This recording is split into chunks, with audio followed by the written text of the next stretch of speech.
Thomas Paine, Sam Adams, Benjamin Franklin. These men spoke up for what they thought was right. From their courage came such documents as the Declaration of Independence and the Constitution of the United States. From their willingness to speak what was sometimes unpopular but right, we enjoy such liberties as freedom of speech, the right to keep and bear arms, and freedom of religion. There are those who still wish to oppress our freedoms, and there are still patriots willing to stand up and defend life, liberty, and the pursuit of happiness. Men like Zeb Bell, who honor our founding fathers and what they stood for.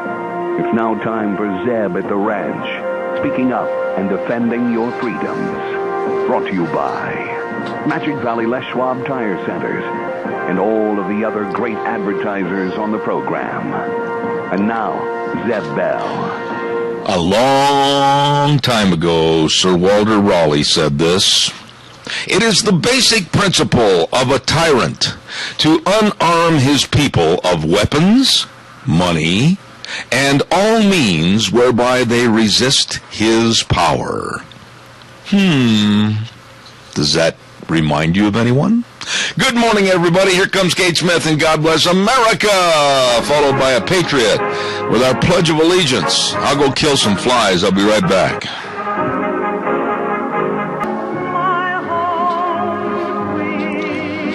Oh, my goodness sakes, good morning on a kind of a soggy, wet Wednesday, September the 25th, and on this day, way back in 1964, I didn't know this, but Mary Poppins debuted. What was it, that ching-chingery and all that kind of stuff?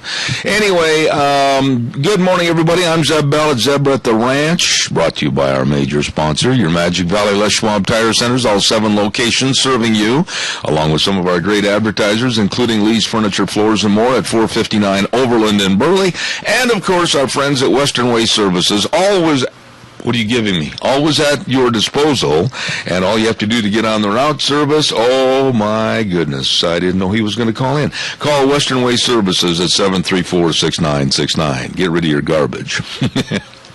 Last minute, we're going to say good morning to Gina. Gina, I just had a note handed to me that they said at Mike Crapo's office in Washington, D.C., he's busy this morning and can't call in.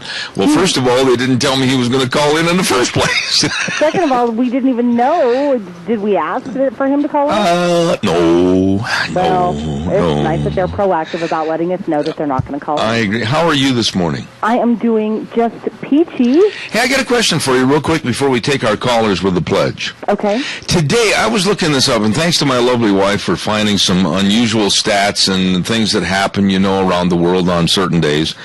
Today is the day, September 25th, that supposedly Balboa discovered the Pacific Ocean in the year 1513. Really? Now, think about this. Think about this. Right. How does one, all of a sudden, on a specific day, just all of a sudden go, holy buckets, that's a big puddle of water? I think I found the Pacific Ocean. Yeah, I mean, doesn't that sound a little funny to you? He just all of a sudden discovered the Pacific Ocean. I mean, what happened? Did he fall in it or something?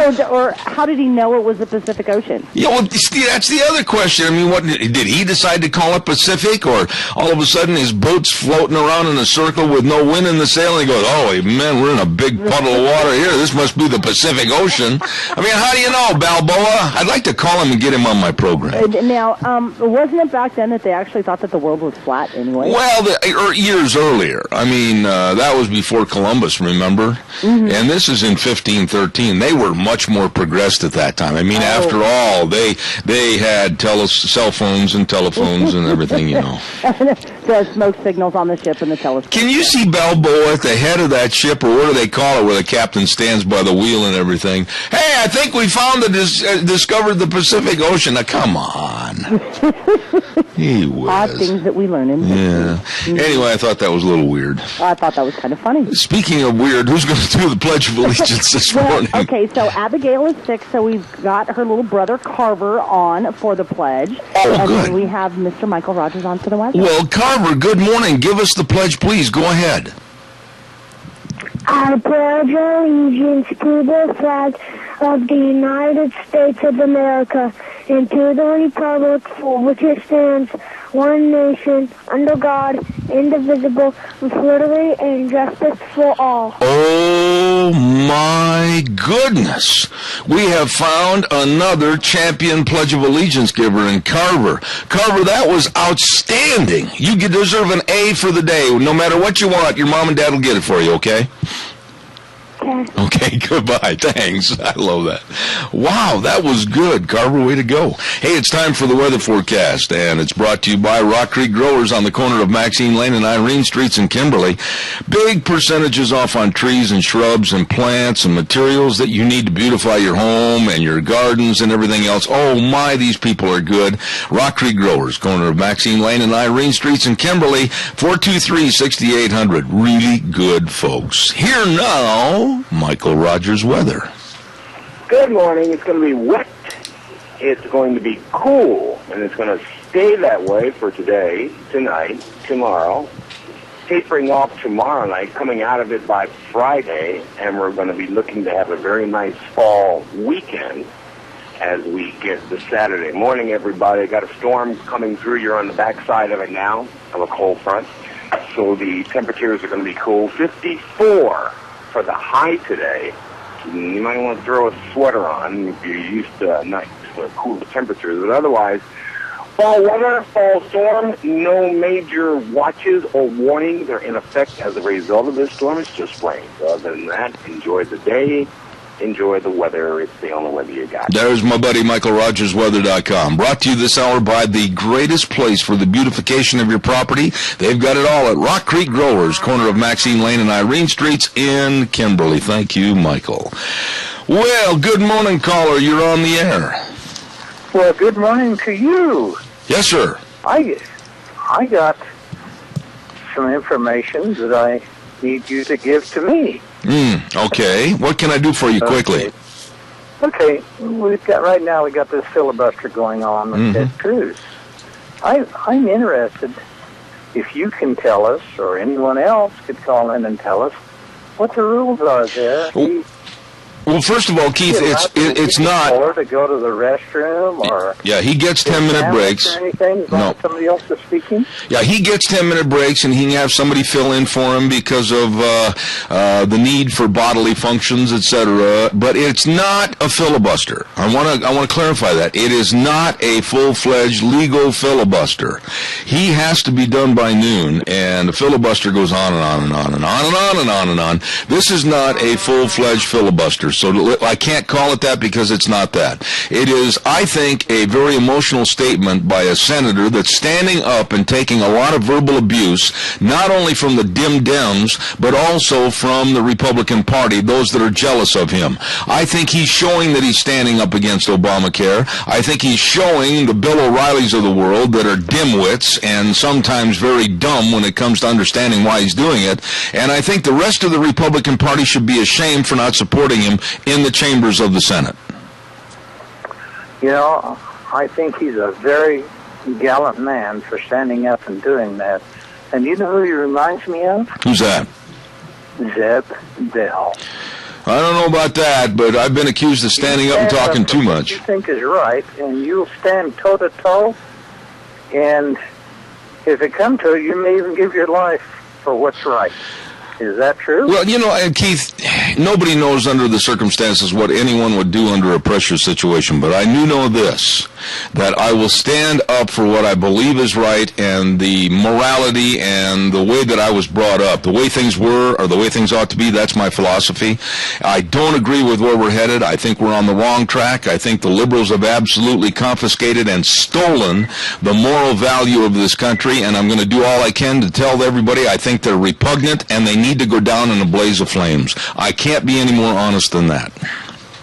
Well, you keep up the work because it is important. But I really didn't know, and when I heard this, I was watching this Imhoff this morning, you know, kind of fill in for him for a little bit, and I wondered what the situation is. Do they have a porta potty or? No, he can leave the chambers. Go and do his job. He can. He can leave the chambers, and there's a certain time restrictions, etc., that he can actually kind of refresh himself, to put it very succinctly.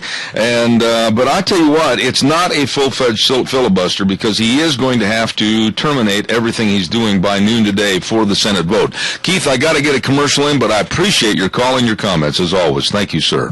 Okay. God bless you, man. Bye. Thanks. I want to remind everybody about Ramsey Heating and Electric. Don't forget that potato harvest is in full swing right now, and I know a lot of the spud men, they're just running around trying to get everything done, and then all of a sudden, bang, they need cords, cord ends, fuses, and they've got it all for you at Ramsey Heating and Electric. Every bit of it. And by the way, it's hats off to Farmers Month, free popcorn and pop, brand new cap from Ramsey's. They got some nice looking caps there this year. And they'd love you to come on in. They'll have your order waiting for you. Just call ahead, 678-0459. Ramsey Heating and Electric at 2600 Overland Avenue in Burley, where they provide warm winters and cool summers. Caller, I will be right there. Please bear with me just 30 seconds more. Don't forget Valley-Wide Home and Ranch, 910 South Oneida and Rupert, and I'm telling you, they've got all the steer feed, the cattle feed, they've got everything for your livestock, all your horse feed, everything, and I mean that, underline that word, everything. And they've got the people there that know exactly your questions, they'll answer them, they can help you, and they've got a great fishing section there, and it's time to think about warming up with some warmer clothes and jackets and vests. They got them all for you at Valley-Wide Home and Ranch, 910 South Oneida in Rupert. You stop in and see them today. And I managed to do that commercial and kill a fly at the same time. Good morning, caller. You're on the air. Yeah, Zeb, last night, before I went to bed, I was listening to the filibuster, and... it's not a filibuster, Randy. Randy, wait a minute. It's not legally called a filibuster.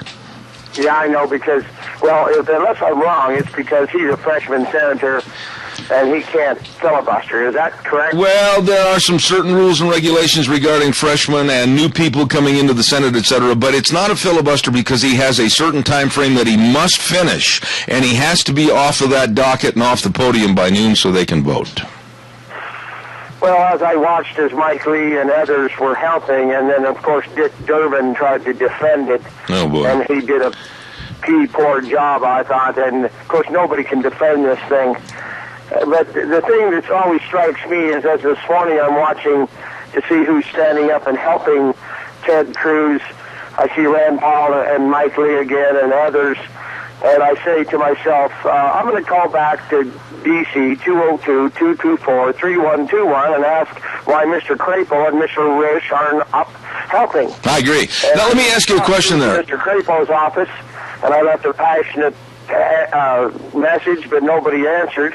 And since then, I haven't been able to get through, even get anybody to answer the phone. The phone banks are being buried, and I'm hoping, upon hope, that it is the good, patriotic, God-fearing people of America and not some idealistic socialists who are actively pursuing useful idiotness. All right. Wait a minute. Number one, I want to give me short answers. I won't let you go into a long dissertation because I don't have time and I got a lot of people waiting. Number one, I think it was an absolute slap in the face that the rest of the Republican Party didn't show some solidarity in fighting Obamacare. And I think the other Republicans, they're jealous of Ted Cruz. You take the people like McCain and some of the others, I think it's absolutely a slap in the face. I think it was a slap in the face for big dumb Bill O'Reilly to come out and condemn Cruz. I think it was a mistake for a lot of the people, like Karl Rove and others, to condemn him, because he is doing something to let the United States and the citizenry know that Obamacare is going to be the ruination of our healthcare system in this country, and he's the only one that had the guts, the moxie, to stand up for it. And I absolutely reject the cowards that didn't support him. Well, that's what I mean.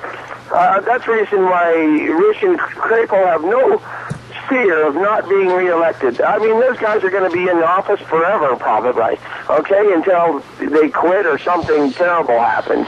And so why aren't they up standing toe-to-toe and making a name for themselves? And look at Mike Lee. He is involved in his constantly proactive. Jason Chaffetz.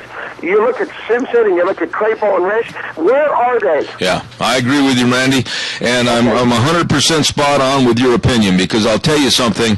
I think it was just a lackluster, split partisan attitude, and they didn't show any support. And I think the Republican Party right now is in such disarray and such jealousness. I don't know if they can recover. I appreciate your call. Thanks. See ya. God bless you, man. Thanks. I think it's disgusting. Now, there are those of you in the audience that are saying, oh, he's just doing it to make himself president in 2016. He's just doing it to throw himself to the forefront. Wait a minute.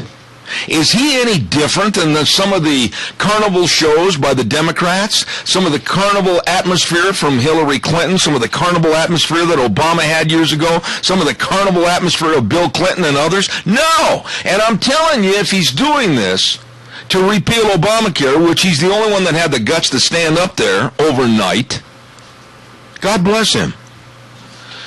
Perkins Restaurant and Bakery, 800 North Overland in Burley, where they believe in being best buds with your taste buds. We're going to be there tomorrow. Tomorrow is our first lunch bunch at Perkins. Please be there at 11:30. I need you there. We're going to have door prizes provided by Walmart Smiths and Hanson Mortuary, and we're going to have great meals, great menu to choose from. They've got great specials, and we're all going to sit together and enjoy lunch bunch at Perkins Restaurant and Bakery in Burley. We'll see you there at Lunch Bunch tomorrow at 11:30. Calls are welcome and appreciated. 436-2244, 1-866-927-4587. Oh, by the way, this needs to be said this morning. I don't know if you caught the speech that Obama delivered at the United Nations.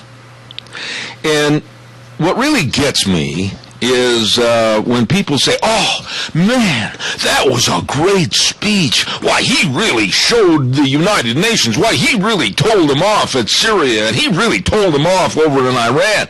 Wait a minute, please.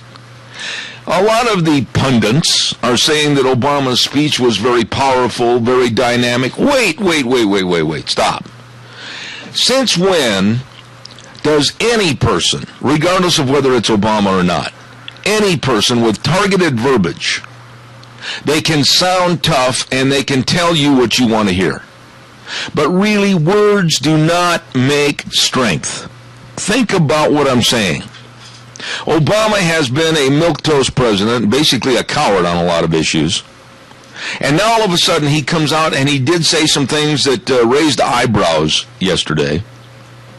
But has there been any action? Has there been any mobility to aid and abet his words of strength? No, none. He's been an apologizer, he's been an appeaser, and that's it.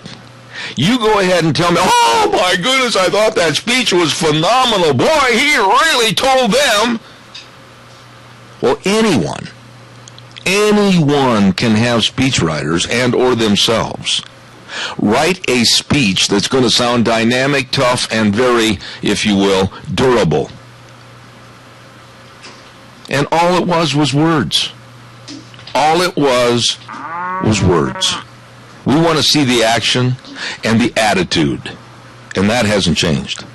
Caller, I'll be right there. Don't go away. I want to remind everybody about Rain for Rent. Oh, I tell you, these are really nice people. And by the way, at Rain for Rent, I got to find that list of the winners. Now, you know, here, I was writing all this down a little earlier this morning, and here we go. I got it right here. They gave away a Weber barbecue grill, and the winner was Don Taylor over in Rupert. So we're all invited over to Don's place for a big barbecue, and the date is to be announced. I'll be sure and give you that. And they're also going to have a drawing for a 40-inch flat-screen TV that's going to run all the way through October 21st. Ranky, Pivot, and Sales Service, they've got it all for you over at Rain for Rent. Why am I having trouble again with that? Rain for Rent, 134 South, 600 West, Highway 27. And Paul, don't look at me like that. Deanne, it's Rain for Rent. I got the W out of there. They've got the sales professionals, Frank Jensen, Skip Hilton, and Brooks West. Rain for Rent. I got it. 438-5065. Good morning, caller. You're on the air. Hello? Hello.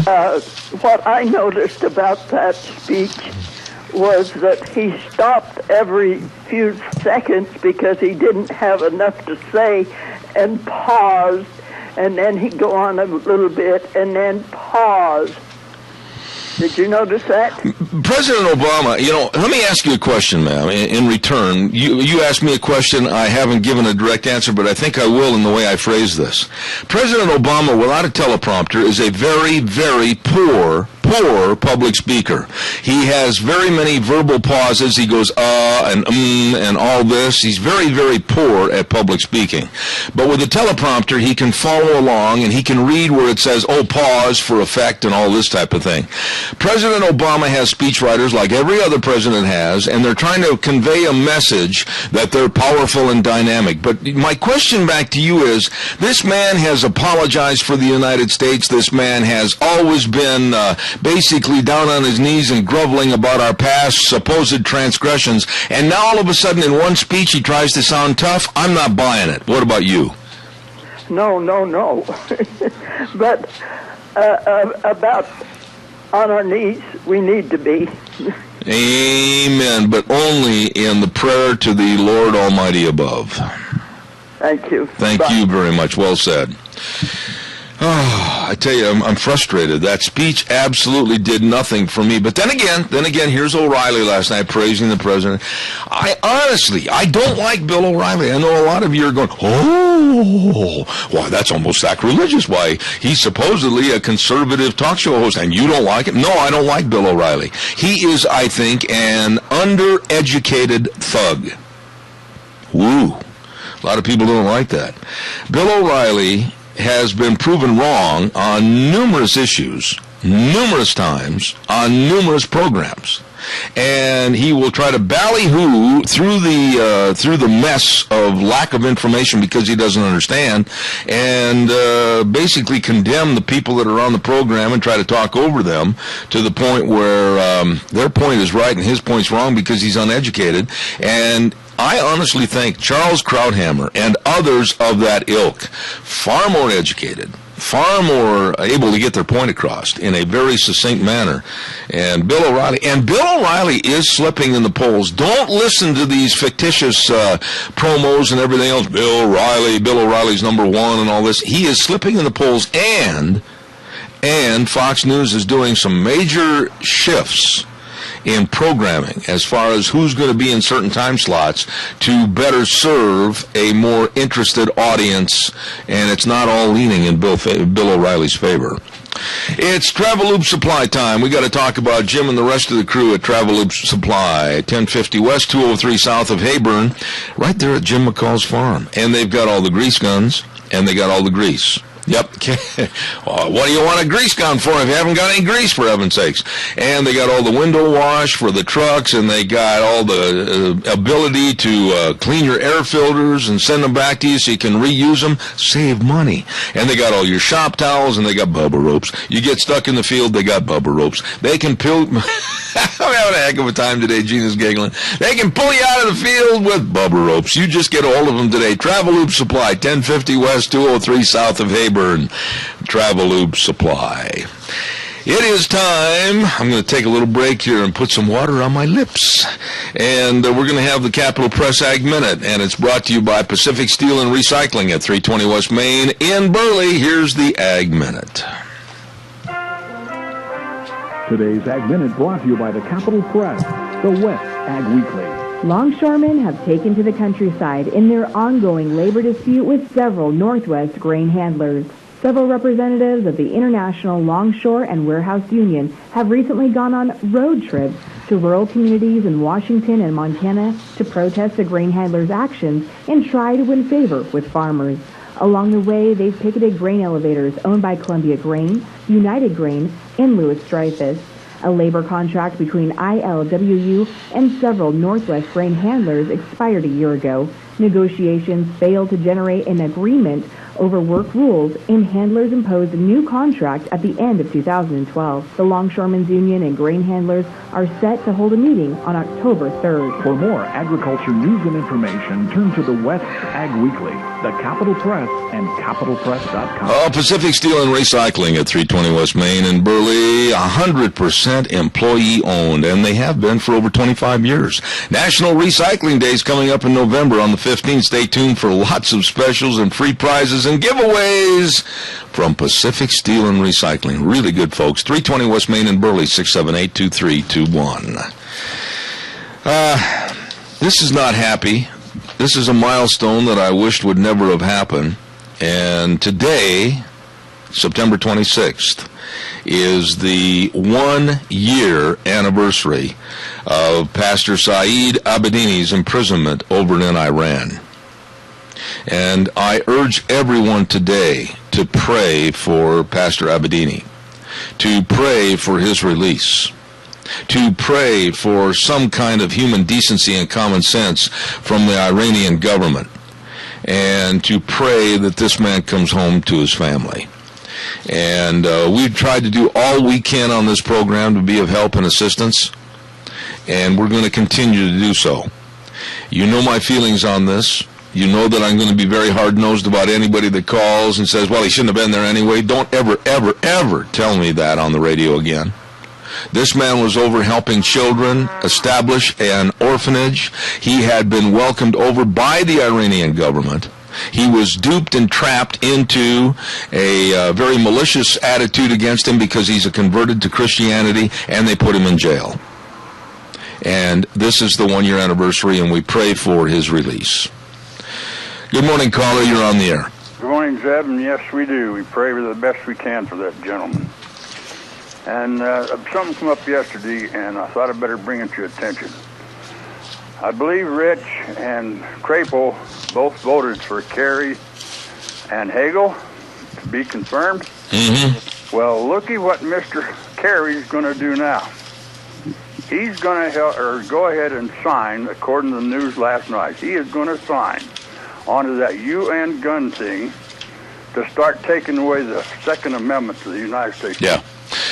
There is a weakening and a watering down effect going on as we speak with our country behind the scenes and under the table to capitulate to the United Nations and try to establish, without our knowing it, really with the news media, etc., a common cause gun control issue with the United Nations that down the road in the not too distant future could lead to total gun confiscation and a basic twisting of the pistol barrel, just like it is outside the UN, and the American people are going to be at the whim of what the United Nations wants as far as our protection and their control.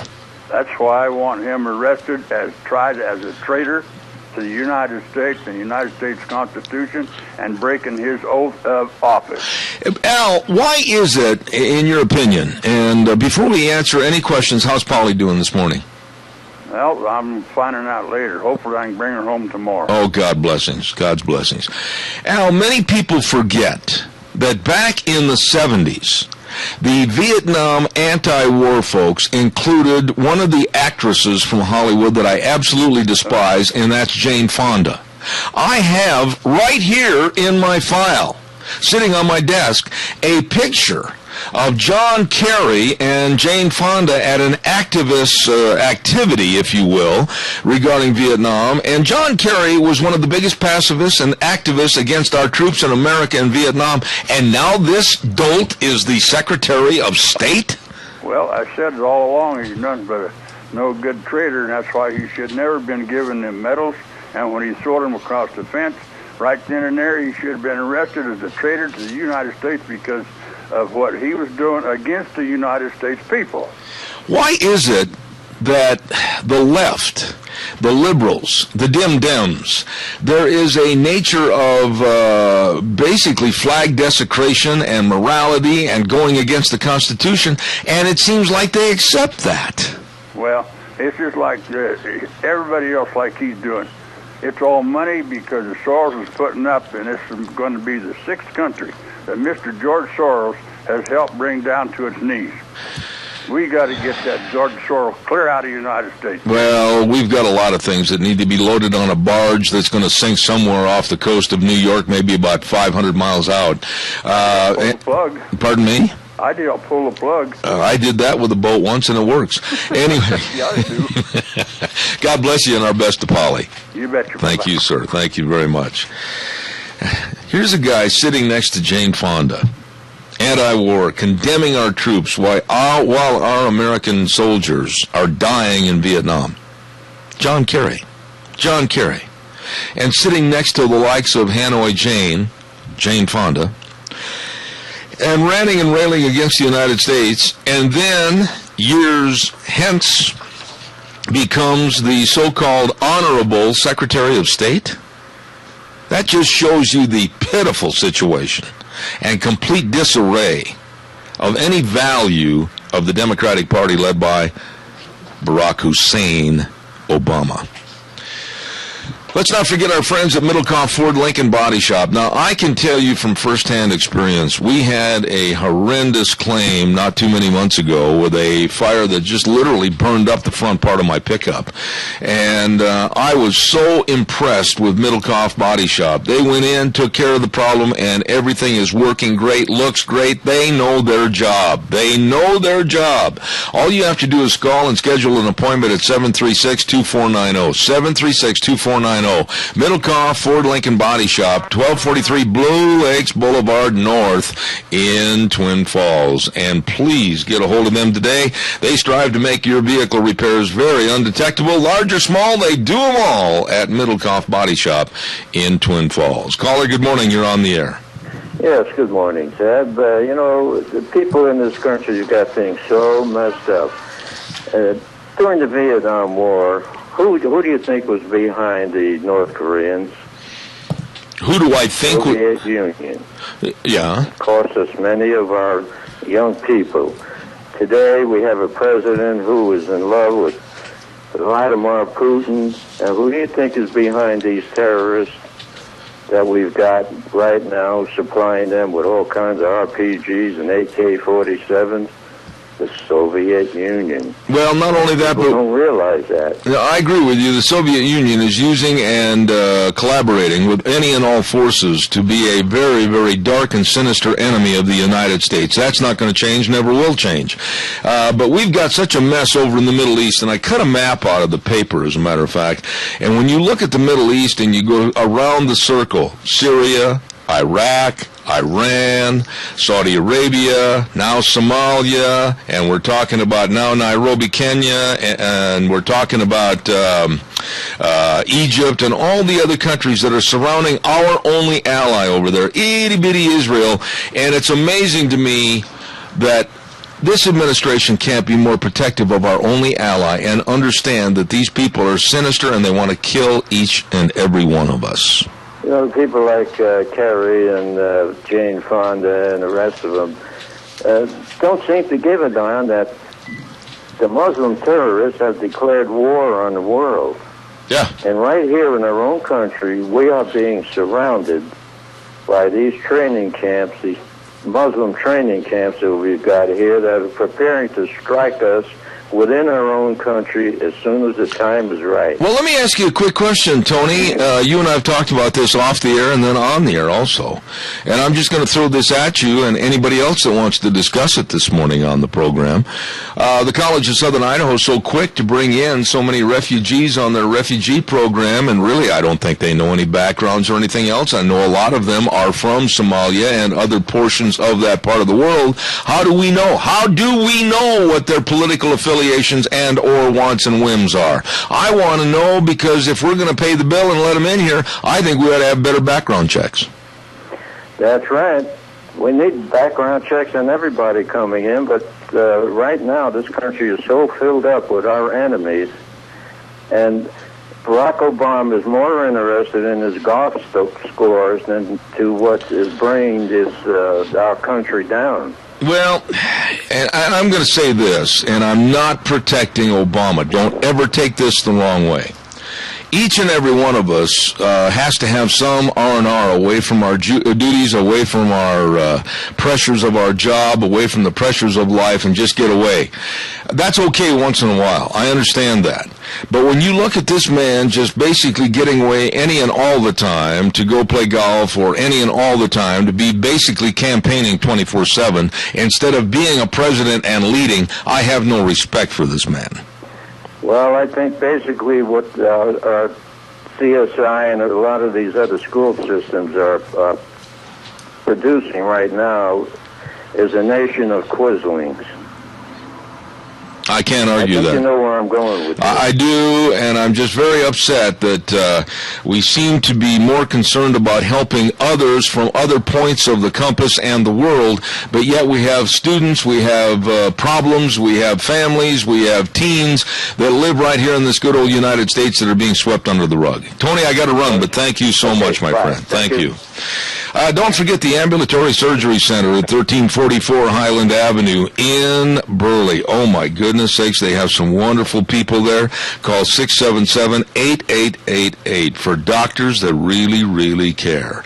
And by the way, for over 14 years, the Ambulatory Surgery Center of Burley has saved area families thousands of dollars as they've received outstanding medical care. Ambulatory Surgery Center, 1344 Highland Avenue in Burley, one of the co-sponsors of Cassia County School Days every Thursday at about 12 minutes after 10.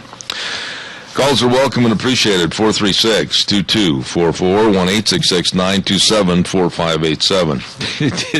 I got to tell you this. I can't be anything else but blunt when it comes to Nancy Pelosi. Nancy Pelosi, honestly, I don't care if you're a Democrat or Republican or Independent. Nancy Pelosi is not the sharpest knife in the drawer. She is not the brightest bulb in the fixture. How she ever attained what she has attained and achieved in politics absolutely astounds me.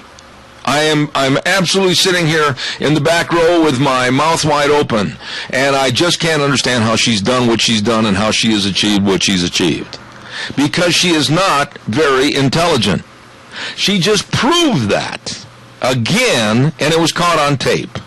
She was doing a speech, and she got up and made one of the most dim-witted statements about our Constitution, and the statement that she was making is not even in our Constitution. It's in the Declaration of Independence. And then she said that men and women are created equal, and she pointed her finger at the podium and she says, and those words are in the Constitution. No, they're not. Nancy,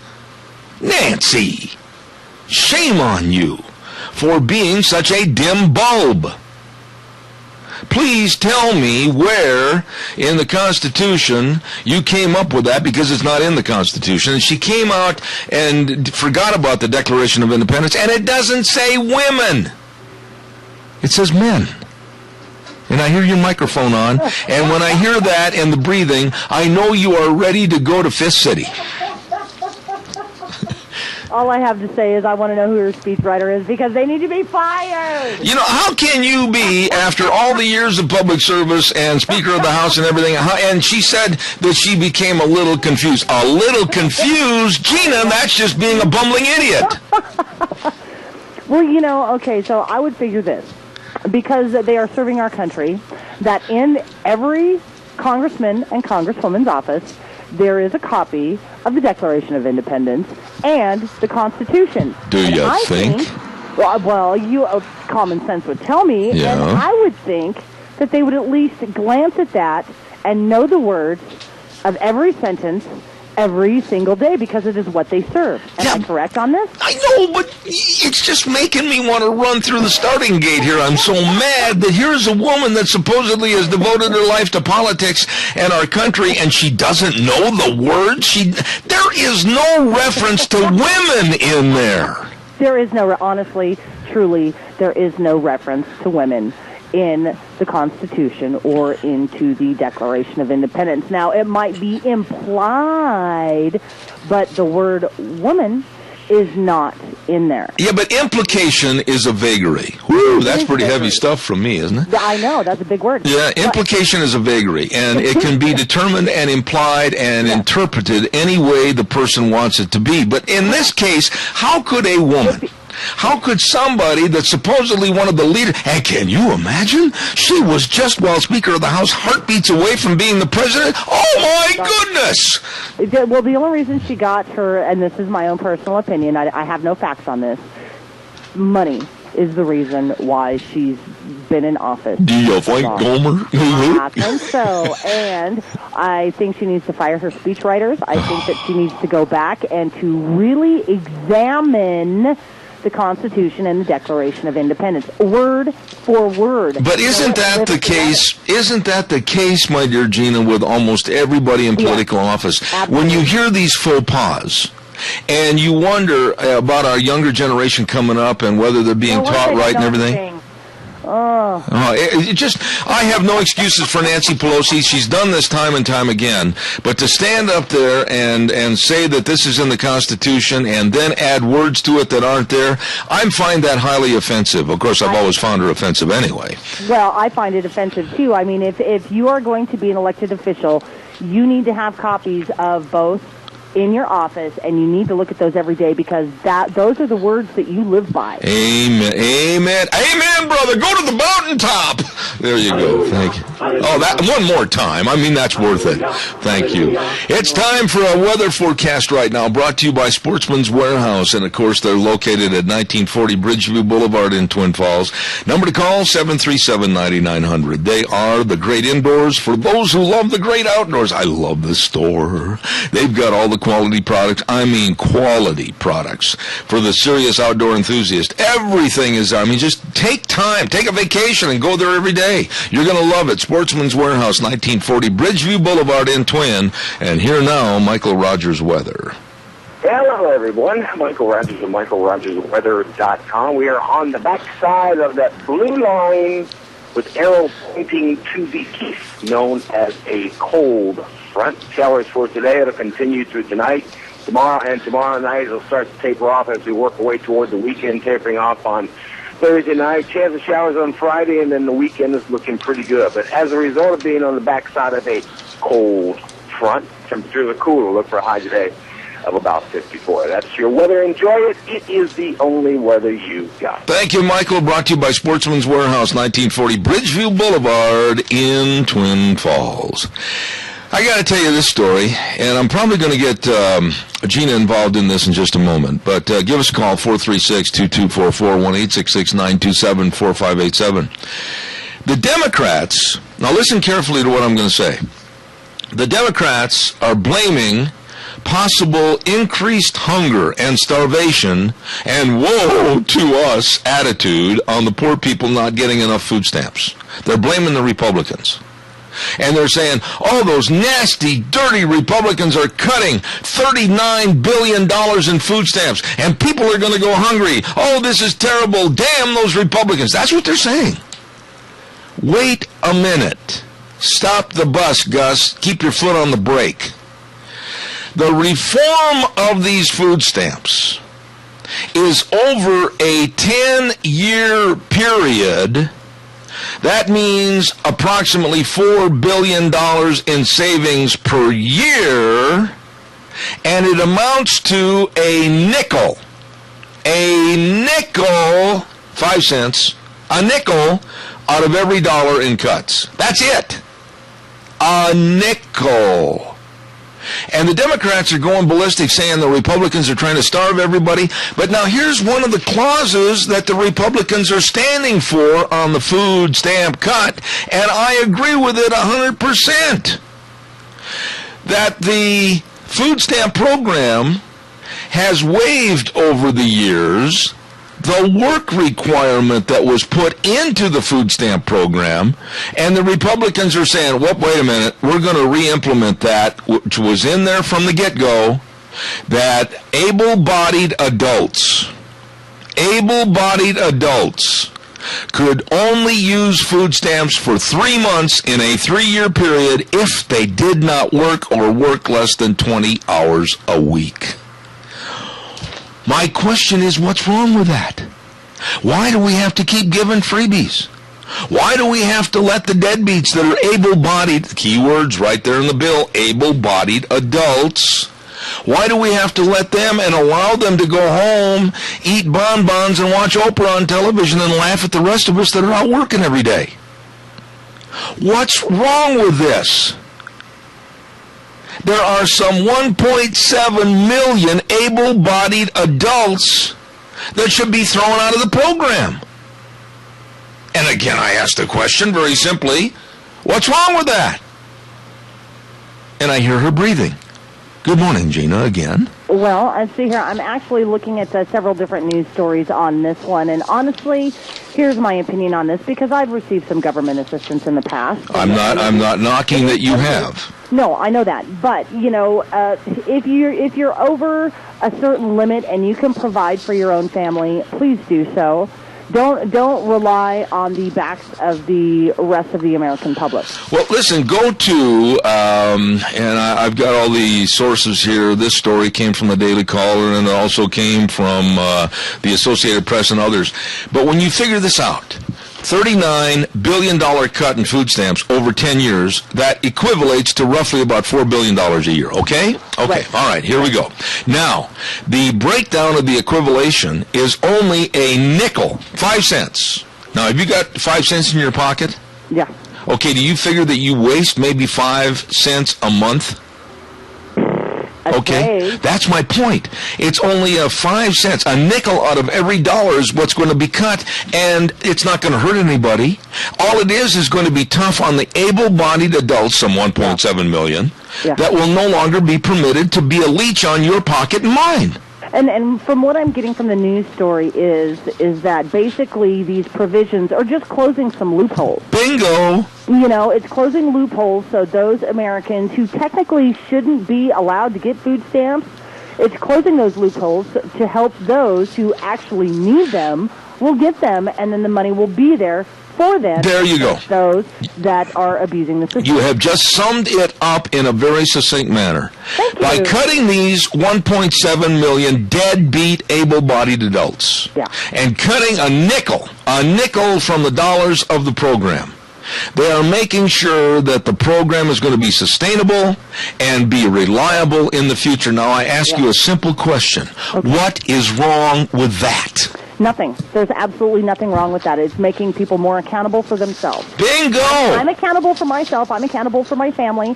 I'm accountable to make sure that everybody has a roof over their head and food on the table. But Harry Reid and the rest of these clowns looking for a circus back there, they're making a big to-do out of this, and they're literally saying that the Grim Reaper is standing there with a black cloak over his head and a great big sigh in his hand ready to chop down everybody. That's not the truth. No, it's basically from just the brief time that I've had looking at these news stories, all it is closing some loopholes that needed to be closed. There you go. And people don't take advantage of the system. And here's my other point that I want to make this morning real quick before I do a commercial. Okay. You can look at Medicare. You can look at Social Security. You can look at any one of the programs right now in this country.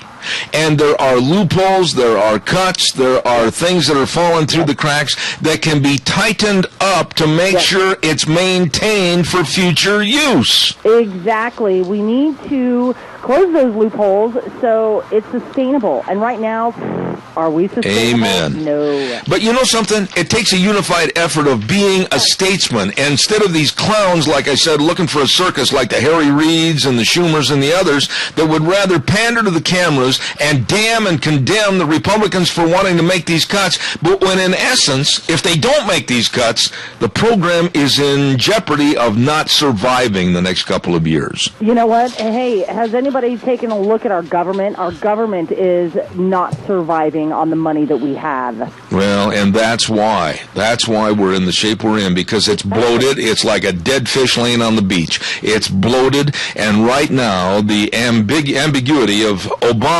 wanting to go to Congress and also to us and saying, raise the debt ceiling. What does that tell you when you raise the debt ceiling? It means you're just going to spend more money. How many times have we raised the debt ceiling since he's been in office? 2, 3 times now? We're at 7 $17 trillion in debt right now, and I will put forth to you, according to some of the statistics and people I've had on this program, before he leaves office in 2016, it's not out of the realm of reason if he gets what he wants, we could be 22.5 to 24 trillion in debt. Our interest payments alone are more than the principal of what we owe. Bingo. I'm so upset about this, I could just chew nails. And I better take a break and have a commercial. Caller, I'll be right with you, I promise. Great big tire sale going on at your Magic Valley Les Schwab Tire Centers. Big tire sale. They've got the light truck and SUV Terramax on sale starting at just $89.99. Low cost, smooth handling, great tire. And also for the passenger cars, Ultra Z900 on sale. You're going to love this one. And of course, the best in brake service, the best in batteries and shocks and struts and front end alignments, the best of people. I mean, they really care. Dave on Blue Lakes and Twin, Mike and Buell, Mike and Jerome, the Twist family in Paul, Lane and Rupert, John on Poline, and Randy, my old buddy, on Overland and Burley, your Magic Valley Les Schwab Tire Centers. Good morning, caller. Quickly, I got a minute left. Good morning, Zeb. I always thought that, in my opinion, that that welfare system should be set up to help those in need, but as well as those in need, when they receive the help, that they should do some kind of community service or something. Bingo. While they're looking for work. If they have no work and they're looking, there's garbage gets picked up alongside the road, maybe 2 or 3, 4 hours a day, and extend the rest of the time looking for work, but they have to go to work every day for at least 4 hours a day. There you go. I can't argue that. I've always been in favor if you're going to get a freebie, and if somebody's going to support you, then you'd better turn around with reciprocity and try to do something to earn and have do what you want to have. In other words, if you want to earn it, you got to pay for it somehow.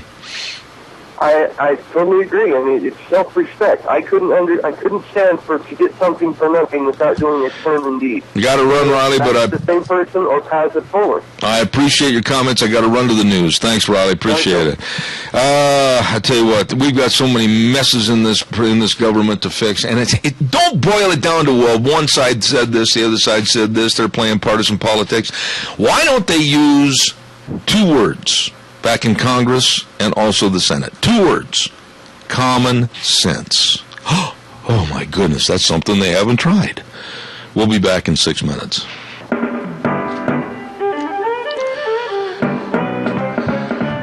You know, I was just thinking, I know where you could possibly buy a multi-million-dollar yogurt factory real cheap right now.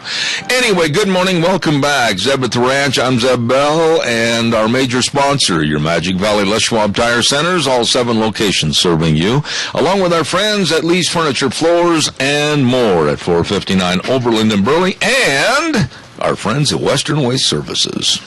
From the canyons of the Snake River and all across southern Idaho, we're always at your disposal.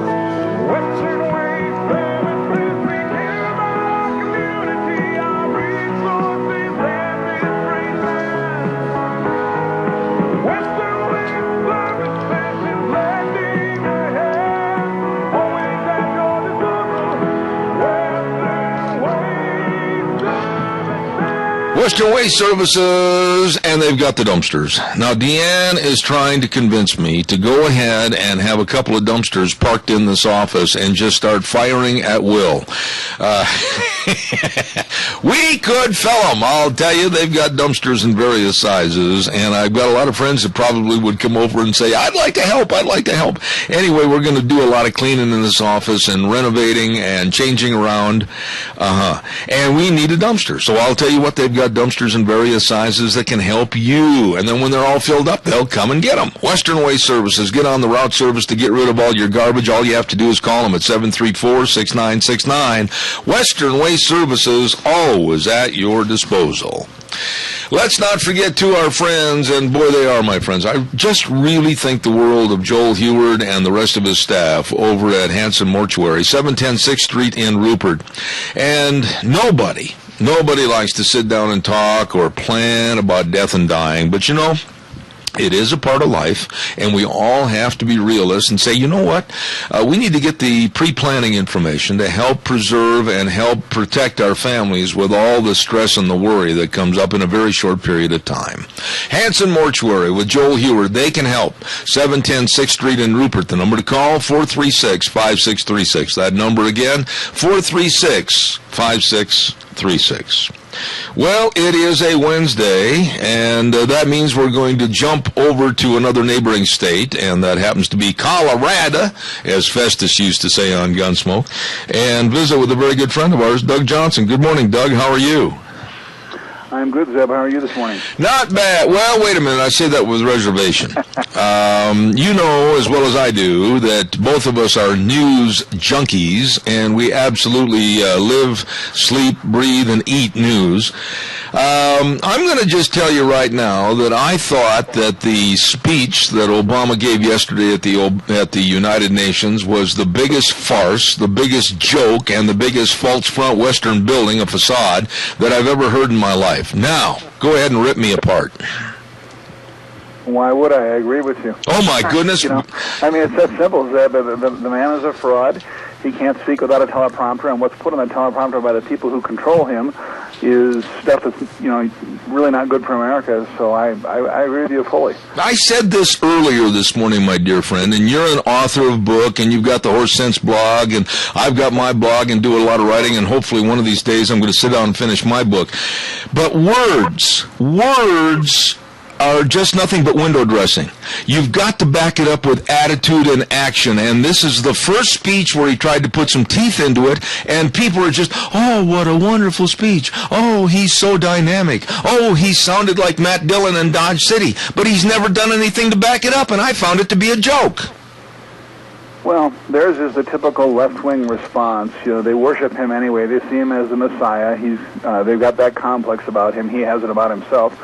But, you know, why would we believe anything he says when we find out that out of 30, and this is really not off track, I don't think, but I just read this morning that he has like 36 million followers on Twitter. Oh, boy. And 19.5 million of those are fake.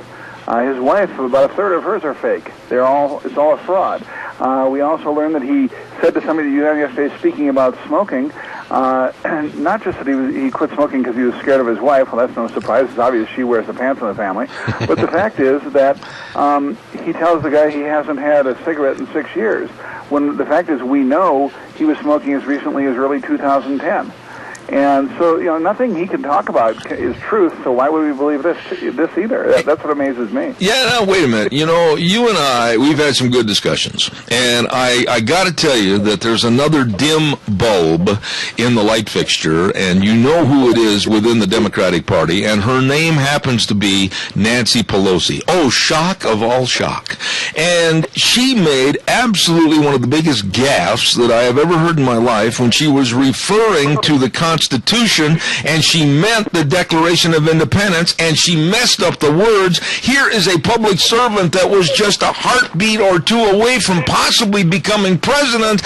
My Lord, this woman is not very smart when it comes to what's going on in this country. Well, no, she's not, and I'll say two things. I'll give her a little bit. There is a consensus among legal scholars that the Declaration was in 1789 or 91, I can't remember which it was, considered to be part of the Constitution, and from that point forward, not in the sense of enforcing law, but in the sense of interpreting the rest of the Constitution. And the Supreme Court and others have seen to that. But I know what you're saying. I mean, you should use the right terminology. But I have to say something a little bit off track, but it's really important.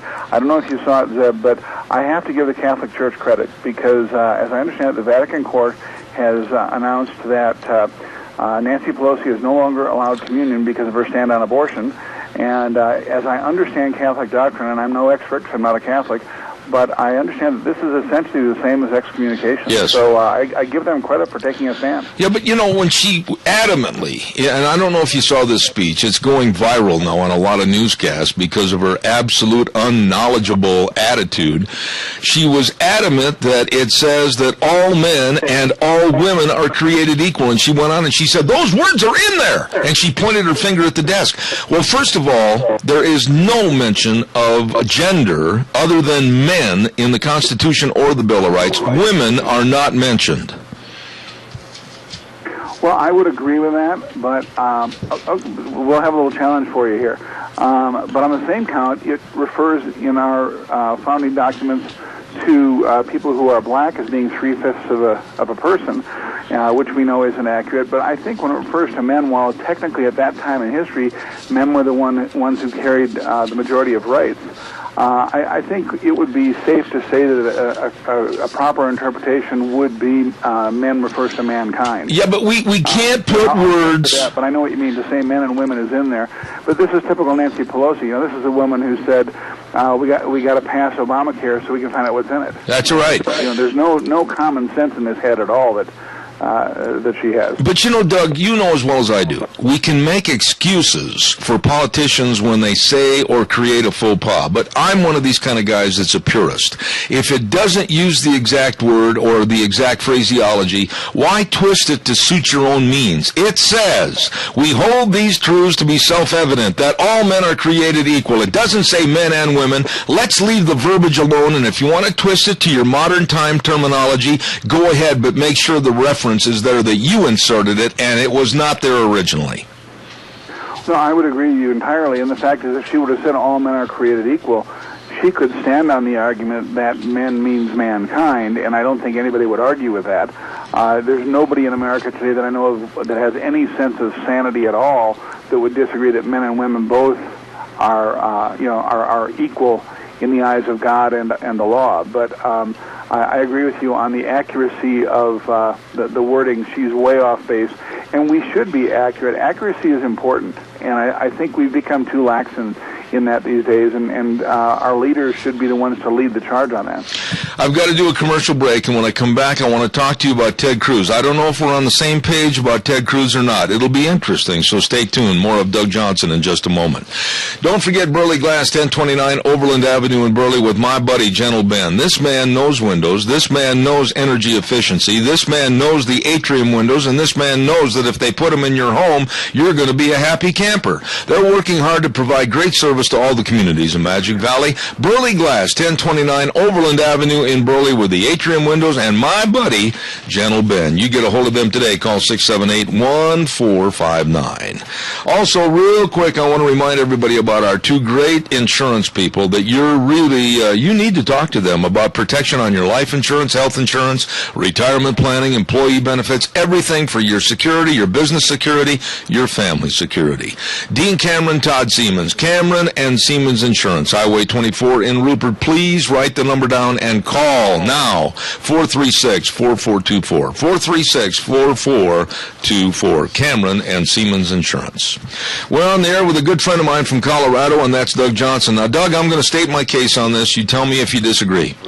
I think that Ted Cruz has done something that a lot of people are jealous about. He's put himself in the forefront. He's fighting for the degradation of Obamacare, which it should be fought for, the degradation of Obamacare. And I look down my nose at the other senators, Republicans, that didn't support him and stay up all night and say, hey, you know what, Ted? We're with you, and we're going to show everybody in America that we despise Obamacare. Nobody hardly showed up. Zeb, I agree with you. I think this could be a litmus test for voters to look and see who supported Ted Cruz and Mike Lee and Rand Paul and those who stood for defunding Obamacare, and those who did not, who are Republicans and certainly Democrats, but Republicans should, the voters should say, you know, it's time to replace you. You didn't stand for what the American people want. At least I'll give, and I'm, as you know, not a fan at all of John Boehner, but I'll give him credit that he at the last minute succumbed to the pressure of the voters, and the House voted to defund Obamacare. Now, it probably won't hold. That's not the point. It's doing the right thing, and I think this is important. The American people, by a vast majority, have stated they do not want Obamacare, and lawmakers need to listen to the voters. And I think Ted Cruz represents a wonderful side of a limited group of politicians, and those who have not gone along with him, I think we should hold accountable. Let me ask you this. I am not a big fan of Bill O'Reilly. I'll say that right up front. Bill O'Reilly is a kind of a clownish buffoon that when he doesn't know the knowledge on certain subjects, he just elaborates by, getting louder and louder and trying to shun out, if you will, the guests on his program. I think he was dead wrong in his analogy about Ted Cruz. I think he was absolutely dead dead wrong on lowering Ted Cruz and saying he's only using this as a publicity stunt to gain the leadership to go on to the presidency and the nomination from the Republican Party. I think it showed moxie. I think it showed guts that Ted Cruz was willing to stand up and do what he said he was going to do 2 weeks ago and fight for the American people because he absolutely hates Obamacare. And I think somebody like Bill O'Reilly did a great disservice to Ted Cruz and the Republican Party. Well, I would agree, but we have to remember Bill O'Reilly, who is, I think, actually a buffoon myself. I think the guy's an absolute idiot. I only watch him when I have to because I've gotten so sick and tired of his poor journalism. But that said, I will say, people need to stop and take a look. Fox, may be a good network, the best of what's out there. They're not great. They've got their problems. But in their primetime lineup, they only have one conservative, and that's Hannity. Mm-hmm. We know that Greta is not a conservative. She's, I think, a moderate. She's a very good journalist, and I love her show. O'Reilly is at best a moderate, and I'd say he's maybe an establishment GOP Republican, along the likes of Karl Rove and such. And Shep Smith certainly is a liberal. Oh, absolutely. So out of all four in the main lineup for their primetime shows, only Hannity is conservative, and people need to remember that when they're watching these other shows. I want to ask you about one other subject this morning because of your well-versed attitude on what's going on in the news. And I talked about this last hour, and it infuriates me. The Democrats have absolutely condemned and literally damned the Republicans for the cutback in food stamps of $39 billion cutback. But what the American public doesn't realize is that $39 billion cut in food stamps is over a 10-year period, which equivalates to just a little bit more than $4 billion a year, and it's only a nickel out of every dollar that the program spends, and it will re-implement the fact that if you are able-bodied, you can only use food stamps for a limited time, and if you're not working, then you're cut off the program. What is wrong with restoring some responsibility to the American public, Doug Johnson? Well, there's nothing wrong with it. You remember when Ronald Reagan instituted workfare, saying if you're going to get aid from the government, we want you to work for it. And, the general attitude was, I don't care if you're a banker, if the only job available is digging ditches, then that's what you can do, but you need to do something for what you get. And, Zeb, I'll tell you, I've gone through up and down times in my life and times of difficulty. I've never accepted unemployment when I've been in tough times. But I will say this, especially when I was young, I went through many years ago when I was first married, the first 5 months of my marriage, literally within a week of getting married, both my wife and I were laid off of our jobs, and we went 5 months with no jobs. My wife went out and went and worked for a friend who was a contractor doing construction. I went out working in grocery stores and other places handing out samples to people.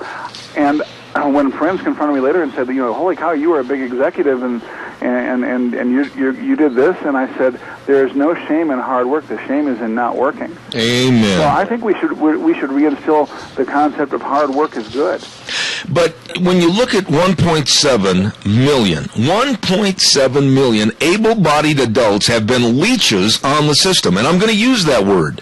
They're going home and eating bonbons and watching TV and laughing at Doug Johnson and Zeb Bell, and why should they be permitted to remain on food stamps indefinitely if they're able to work and be contributing to the society? Well, I will add to that, Zeb. I will say not only that, and why should they be able to, if they are living off of the government or if they're getting support from the government, it shouldn't be support that allows them to live at a standard that is way above the average hardworking American. Many of these people are driving new cars, eating steak for dinner, sitting in front of their color TV in their air-conditioned home with their computer laptop in their lap, and the list goes on and on and on. They have all the conveniences of modern America, and they're supposed to be unemployed and struggling. Yeah. It doesn't make sense. I'm with you entirely on this, Ed. Doug, there's one other subject I want to talk about this morning, and I don't know if you've been following this, but I'm going to try to bring you up to speed if you're not aware of it. Pastor Saeed Abedini, a Boise pastor, a Christian pastor, that went over to Iran with the good graces at that time of the Iranian government to help build an orphanage for Iranian children, and he's been thrown in jail, and he's been there as of today 1 year in absolute destitute conditions, beaten. He's had life-threatening injuries injuries, and our government is doing nothing to get this man out, and Obama has said nothing, and I don't think he will do anything. I find this detestable that an American citizen, a Boise, Idaho pastor, away from his wife and children for doing nothing more than trying to help others, is in prison, and our government basically says, oh, well, come see, come saw. Well, I'm somewhat aware. I was not aware he was from Boise. I didn't realize he was from Idaho. Yes. So that definitely is of interest, and I think it's a tragic situation, and I won't go into a whole discussion of that. Our government should be demanding his release. We should be standing firm on it. But unfortunately, not only will they not do that, because the American citizen really doesn't matter to our government, but especially a Christian. Our government is controlled by the left. The left detests Christians. There is persecution in this country now against Christians, and it's going to get a lot worse before it gets better, because we see a lot of people turning against Christianity these days in this country. And so I'm not surprised, but I'm terribly disappointed, and this, once again, is an area where we should be ringing the phones off the hook at our elected representatives' offices. That's what they're there for, is to represent us. And this is, and I'm going to do a little political pitch here, Zeb, but this is why the 2014 elections are so important. People keep saying, well, if we just get a new president in 2016, things will be fine. Number one, no, they won't. But number two, what we need is a check and balance system, and we don't have it. We need a Congress that will hold the legislative branch, the executive branch accountable, and we don't have that. We need good people in Congress, because Congress controls a lot more than the president can if things are running properly. And so in response to what you're saying, I would say not only should we be demanding this man's release, and our government should be putting all the pressure they can on Iran, but we need to be putting pressure on our representatives to see to it that that's done. You said something a minute ago, and I want to elaborate on that. We've only got 3 minutes left. The attack on Christianity, the deaths of Christians, the absolute heinous killing of Christians. We saw this perpetrated over in Nairobi at that mall, to where these Muslim terrorist killers walked up to people and said, "Are you a Muslim?" "No, we're not," and killed them right on the spot, executed them. Now, the naivete of America and Americans sitting at their TV screens or at their kitchen table, they're saying, "Oh boy, that's too bad that happened in Nairobi. It'll never happen here." That's where we're so naive. Once this tradition, if you will, starts within the Muslim sect and these Islamist terrorists, it could go anywhere, and we're all in danger. Would you agree or disagree? No, I would absolutely agree, and I would go further. I mean, right now, radical Islam is the biggest threat to this world. But I would say we also have to realize that leftist thought is a terrible risk to this world too, because even areas not being controlled by Muslims, Christian persecution is huge. In most countries of the world, Christians are persecuted. Most people don't realize Christianity is the most highly persecuted religion in the world. Now, we shouldn't be surprised. Jesus promised us that would happen, but it doesn't mean we shouldn't fight against it and try and stop it. Right there. Well, I'm going to interrupt you right there, because you've just touched on something. Real quick, respond. I've only got two cheeks, and I've turned them both twice on numerous occasions. I'm not turning my cheeks anymore. Well, I would agree with you, because and this we'll have to do another show probably. But turning the other cheek does not mean what people interpret it to mean. It's not what people think. It doesn't mean be a doormat. Jesus wasn't a doormat. That's right. I don't think he would expect us to be either. You know, Doug, very interesting conversation this morning. But as you look at the overall temperament as to what's going on in this country, as to what we're seeing at the United Nations, as to what we're seeing behind closed doors and hearing about with leaked speeches, if you will, regarding like gun control with the United Nations and the signing of treaties and the down the road possible confiscation of guns and more control of the American public, we have a lot to be very concerned about in this country underneath this current administration. We absolutely do. Our country is in deep trouble. In recent weeks, I've written a couple of blog posts on these things and made the point, which I think is important. I would encourage people to go to horsesenseblog.com and look up. In the last couple of weeks, I did a blog post that was titled that President Obama isn't the real problem, and he isn't, because just replacing him won't fix the problem. We have deep, deep problems in this nation. Absolutely. Man, I enjoyed the conversation this morning, Doug. Good conversation back and forth, and I always look forward to having you back. Doug Johnson, Colorado, with the Horse Sense blog and horsesense.com, isn't it? HorseSenseBlog.com. And, of course, author of the book No Tomorrows, and he's been one of my cheerleaders for me to finish my book, and he's now going to buy a whip and a chair and try to get me to do it forcefully. And, Doug, thanks. I'll look forward to next week.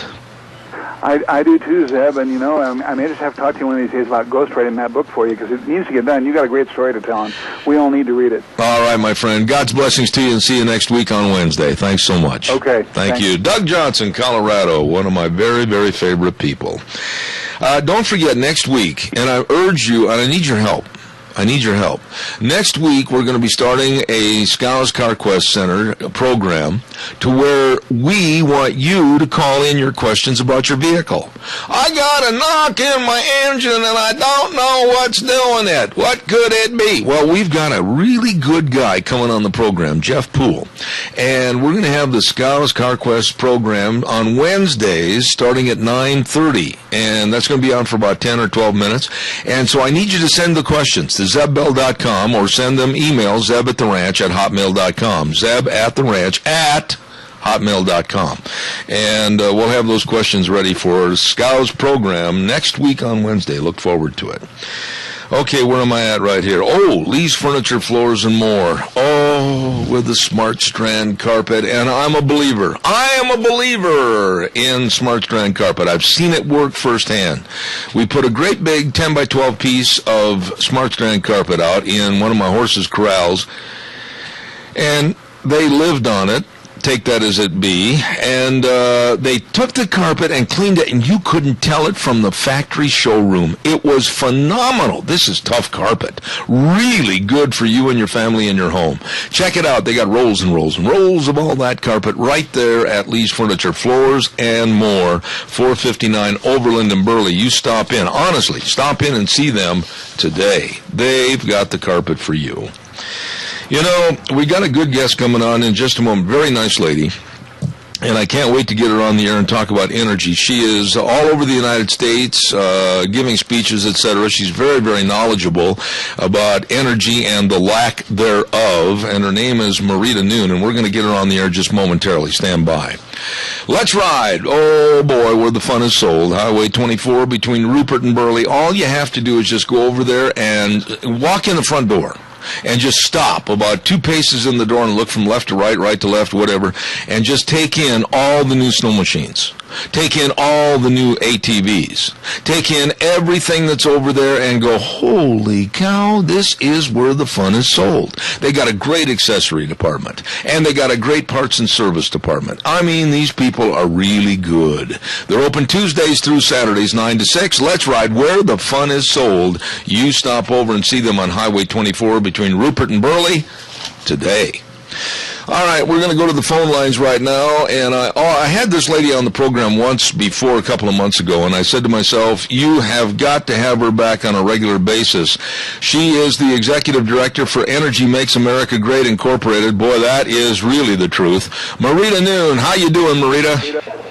I'm mighty fine, thank you. Great to talk to you. I'm in Midland, Texas today.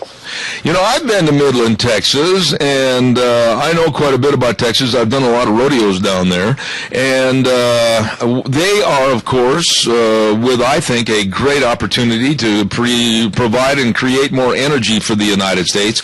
What are you going to be down there giving a speech, or what are you going to be doing down there? I actually just finished giving a speech here to the West Texas Geological Society. Oh, boy, and what did they want to hear? Well, you know, my job, I was the opening speaker at this conference, and most everybody here is technical.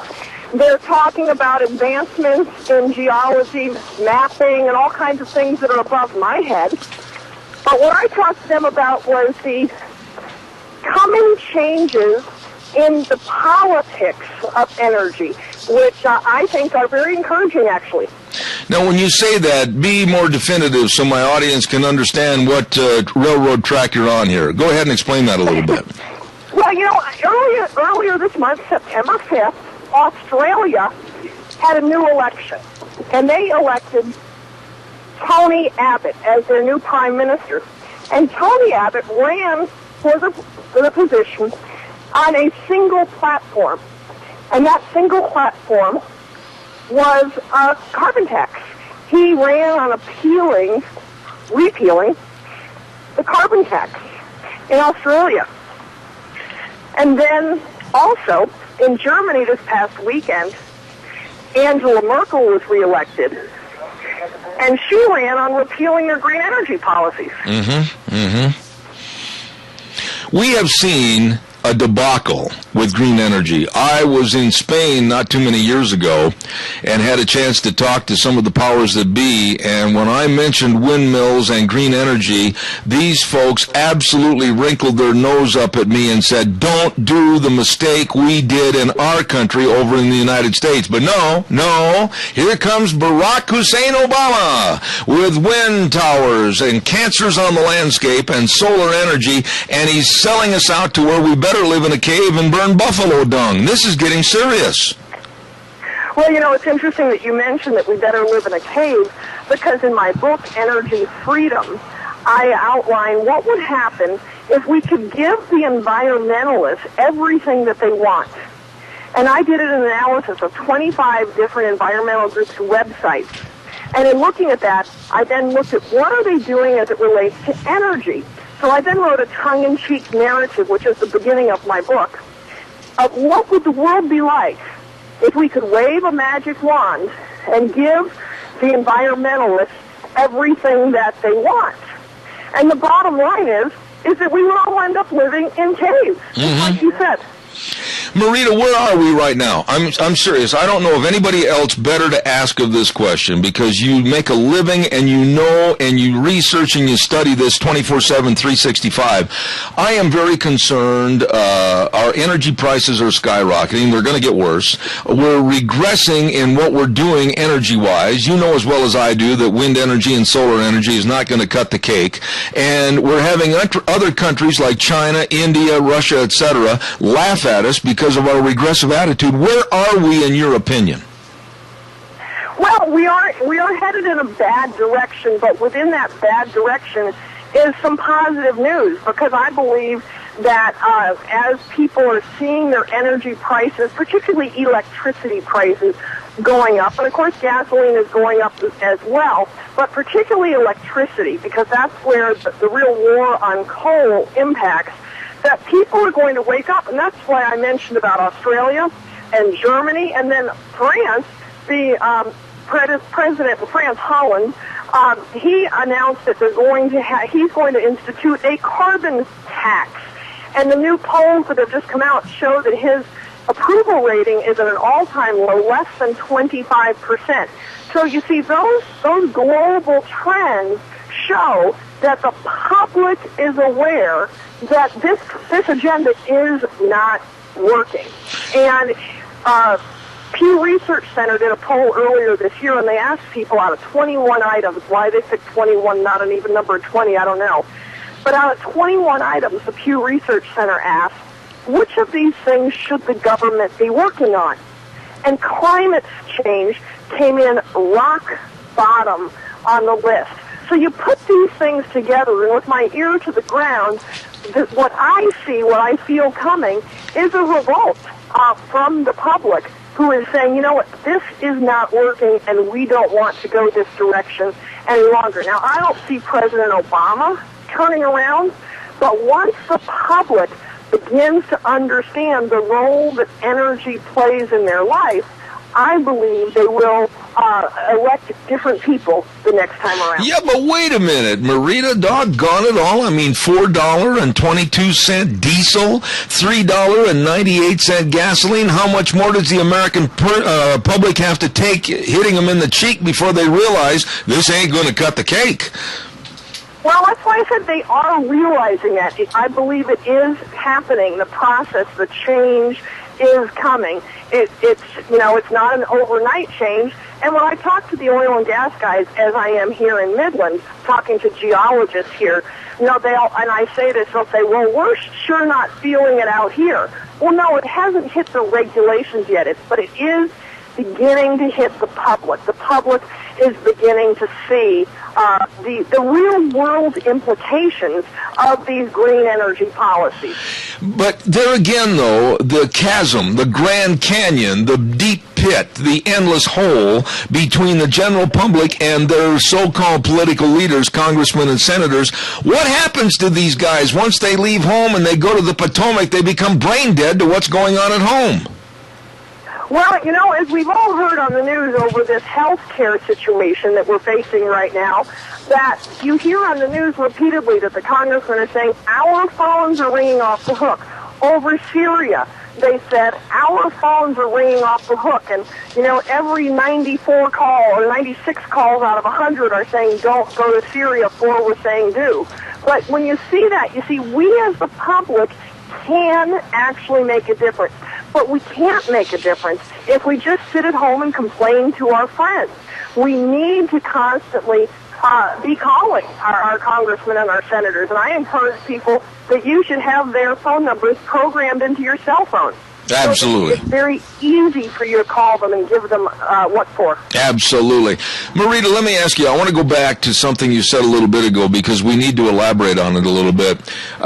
We're seeing the coal industry be turned into a demon, a devil, and Obama is going to do everything he can in his administration to absolutely belittle it and stop it. Okay, that's all well and good, but I don't think the general public realizes, where are we going to get the power from? Where are we going to get the power to plug in that electric razor or possibly even our ridiculous electric car? Where is the power grid going to resupplement itself with the power? Well, and this is a huge problem. This morning in my speech, I had a gentleman, I had a little Q&A time, and a man said, well, I'm in the coal side. He's a geologist I'm speaking to, and he said, I'm in the coal side, and he said, what are we going to do? Is there any chance that the coal industry can survive on anything other than exports? And my answer is, I believe that, first off, the new rules, the new EPA rules that came out, they apply to new coal-fired power plants. Well, we haven't built a new coal-fired power plant in this country. We basically have not. I believe there's a new one actually being opened today. I was invited to the opening, but I couldn't go because I was here in Midland. But in general, we have not built a new coal-fired power plant in this country in about 30 years. So those regulations on the new coal-fired power plants are really not hugely impacting right now. The danger is next year in June when they release these new regulations on existing power plants. But those regulations are going to be held up in court. They're going to go to court. They're going to go to the Supreme Court, and it's going to take a while. So my hope, my belief is that the public will revolt in time before these power plants are actually shut down. Because I was speaking to the Public Regulatory Commissioner, one of them in my home state in New Mexico a few weeks back, and as I sat in my office, he said to me, what is the biggest energy crisis facing this country that no one is talking about? And of course I said, no, what? Tell me. He said, the closure of nearly 300 coal-fired power plants with no plans as to how we are going to replace them. And, of course, the environmentalists think we're going to replace them with wind and solar. But when you look at the raw materials that it takes to produce one wind turbine, for example, they oppose the mining of the iron that it takes to make the wind turbine. I mean, it's a hopeless situation if it was going to happen tomorrow. But the fact that it's a phased-in situation, my hope is the public will realize this and revolt before the entire shutdown of the coal industry happens. Yeah, but Marita, there's one other entity that I want you to really discuss this morning because I find these people disgusting, and that's the environmental movement in this country. They have so much strength. They have so much power. They have so much money behind them. How do we absolutely defray and start to lower their power and their influence? The environmental movement scares me. Well, they scare me as well. Everywhere I speak, I give out pens and bumper stickers that say "Smash the Watermelons." And the watermelons are the environmental zealots who, when you look at them closely as I do, you see that they are green on the outside like environmentalism, but when you look inside, at what they're really doing, you see that they are red like neo-socialism, neo-communism, or really just plain control. And they've got the administration on their side. The president jumps when they say jump. They threatened President Obama in the 2012 election that if he approved the Keystone Pipeline, they would not walk neighborhoods with him. They would not raise money for him. And he definitely jumps when they say jump. But again, the policies that they have pushed, such as killing the Keystone Pipeline, which hasn't happened, it's not dead yet, but I believe it will be, unfortunately, because of their influence. As the public sees the damage that they are doing, my goal, I tell people I will die a happy person if my work has in some way helped to change the public opinion from the environmentalists wearing the white hat to the environmentalists wearing the black hat. Amen. And I think that change is coming because the policies have such negative ramifications to the average person and to the economy. One other subject matter and part of the problem and part of the equation that we need to settle as far as energy in this country is education. I mean, you can go into any elementary school today, right now, this moment, or any high school, any higher learning facility, and you will find out that we that want energy and want to have a progressive energy program, we are being damned in the schools by the so-called educators. And they're sending they're sending the kids home with an attitude that mom and dad are wrong in everything they're doing, and that this country is on the road to oblivion if we don't just all live like tree huggers. How do we change this?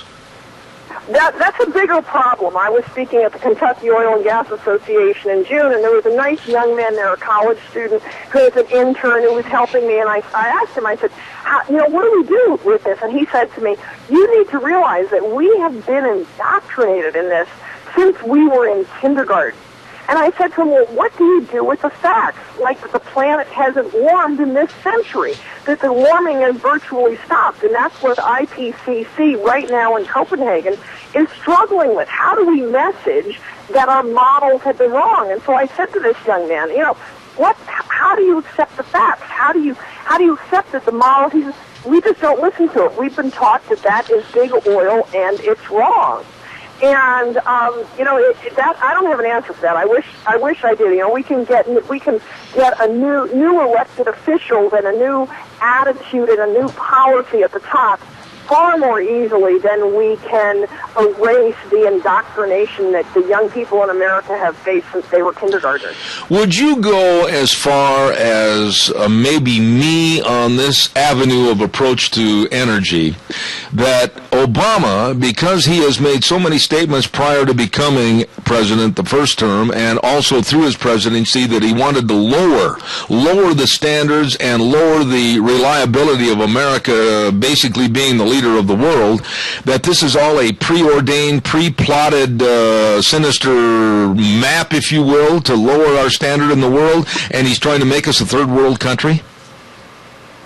Well, I don't know that I'd go quite that far, but when you study the pattern, as I do every single day, you virtually cannot help but to come up with that conclusion. Everywhere I speak, I give out a card that has on it a photo, and listeners can Google this because you're not in my speech to get the card, but you can Google a photo of the Korean Peninsula at night. Just put that in the search engine, Korean Peninsula at night, and you'll see a photo. And you'll see that North Korea, which is a communist country, has no lights on at night. You'll see South Korea, which is a free market, democratic, developed country, and they're brightly lit up. Well, the reality is that President Obama's energy plans are going to turn us into North Korea. That is where we are headed. Freedom and energy are closely connected. And when you take away energy, you take away the people's freedom. Amen. Wow, I've enjoyed this conversation, but doggone it, you got to promise to come back more often.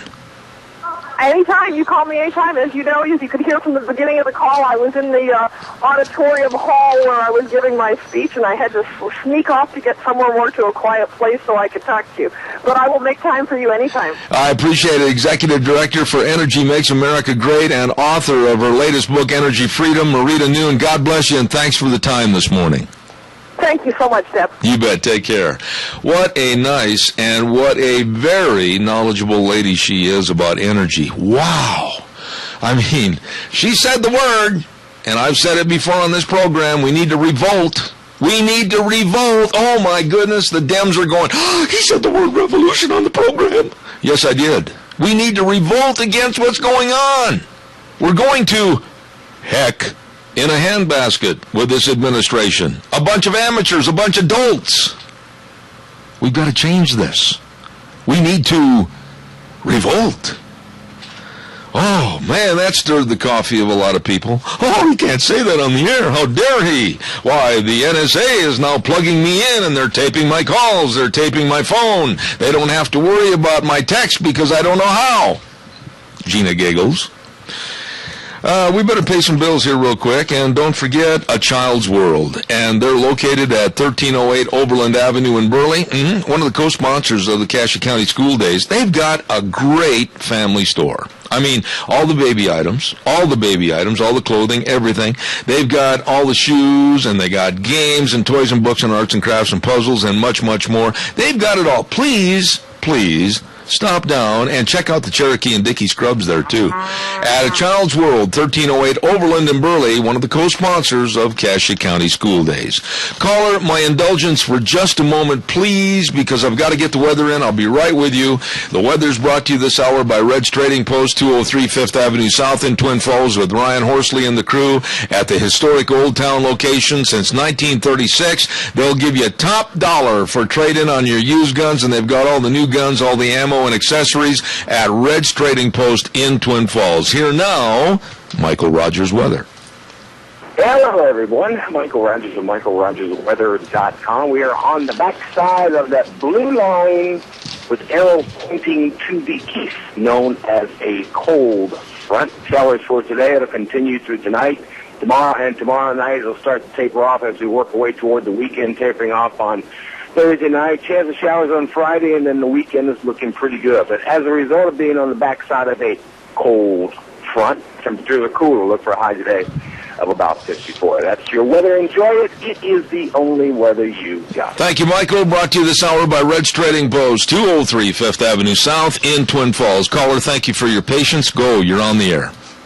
Yes, I've been doing paperwork and watching the filibuster or whatever. And after 20 hours, 11:30 Eastern Time, the majority leader, Mr. Harry Reid from Nevada, who claims to be a Christian, decided to show his gray face to the American people. And to believe that this man could care, even an inkling of caring for the people of America, is you couldn't believe it. What a spineless, terrible person. And then Dick Durbin continues to try to defend something that's indefensible. And you say to yourself, you cannot believe that how good of a job Mr. Ted Cruz has done, and Mike Lee, Rand Paul, Marco Rubio, and to this point, I cannot get through again to Rich and Crapo and say, okay, boys, where are you at? Yeah, right there, and I'll go on record as saying this. I think the Republicans that didn't get involved, that didn't speak up, that didn't support Ted Cruz should be ashamed of themselves. There's other words I'd like to use, but I can't on the radio. I absolutely find them offensive to me because they didn't stand up against an agenda. They didn't stand up against a program that's going to hurt our health care and cost us literally billions and billions of dollars that we can't afford. Obamacare is absolutely threatening our society, and the Republicans ran with their tail between their legs. Well, at noon Eastern Time, Cruz is supposed to be finished speaking because they won't let him speak. But Harry Reid decided to give him another hour if he would let McCain from Arizona. Oh, brother. For 15 minutes. Oh, brother. And so McCain, the turncoat, and his friend from South Carolina, Lindsey Graham, and whoever else, these people are so entrenched in their insanity. Well, we have some roadblocks in the way of progress, and they are John McCain, they are Lindsey Graham, and others of that ilk. And quite frankly, I have no respect for those people. Randy, I got to run, buddy, but I appreciate your call. God bless you, man. Thanks. Calls are welcome. 436-2244, 1-866-927-4587. Don't forget that we will be at Perkins tomorrow. Perkins Restaurant at 11:30 for our lunch bunch. Our first lunch bunch at Perkins Restaurant, 800 North Overland in Burley. And it's going to be exciting. We're all going to be able to sit together. We're going to have great door prizes from Walmart and Smith's and Hanson Mortuary. So please be there at Perkins tomorrow. Going to be fun. Zeb's Lunch Bunch tomorrow at 11:30. And I'm going to try to leave here a little earlier to be there at 11:30 without having the state police chasing me. Calls are welcome, 436-2244. Good morning, caller. You're on the air. Good morning. Is it all right if I read something very short to you? Very short. Go ahead, please. 2 Thessalonians 2:9. The coming of the lawless one is according to the working of Satan with all power, signs, and lying wonders, and with all unrighteous deception among those who perish, because they did not receive the love of the truth, that they might be saved. And for this reason, God will send them strong delusions, that they shall believe a lie. Amen. Amen. Say goodbye. No, don't leave just yet. I want to ask you a question. Every time that we pick up a Bible, every time that we read the prophecy in the Bible as to where we are, where we're headed, and what's going to happen, why do some people just absolutely turn their nose and run the other way? Because it's all there. It's telling us what's going to happen, and we, the people, had better start understanding we're there. Well, people just don't like to hear the bad, and I mean, do you know something? I think from your attitude, though, we can change that one word. They don't want to hear the bad. They don't want to hear the good. They don't want to hear the good. Let's rephrase that. Well, exactly. All right. God bless you. For the truth. There you go. Better word. Thank you very much for your call. Okay. Thank you. You're a nice lady. Thank you very much. Calls welcome, 436-2244, 1-866-927-4587. Hey, Gina, I got a quick question for you before we have to go to the news. Are you there? No. Monday night, where were you at 8:30? Monday night. Yeah, Monday night at 8:30. I just got home from my son's little football game. Okay. Deanna and I, as you know, we go to bed early. Right. Because I have to get up at 3:45. Yes. Okay, and I was in bed reading a book at 8:30 that night. Okay. I looked at my wife and I said, "Whoa, wife, what was that?" We heard this rumbling and we felt this shaking. And she said, "Oh, it's probably just a jet flying overhead." And I thought, Well, this morning in the paper, I see a great big front page story. Yours truly wasn't the only one that felt the rumbling and the thunder and the noise. No, actually, a lot of people have been commenting on this on Facebook, and I've been doing some research on this to see whether it was an earthquake, what was reported by the USGS, or to see maybe if there was some military exercises going on.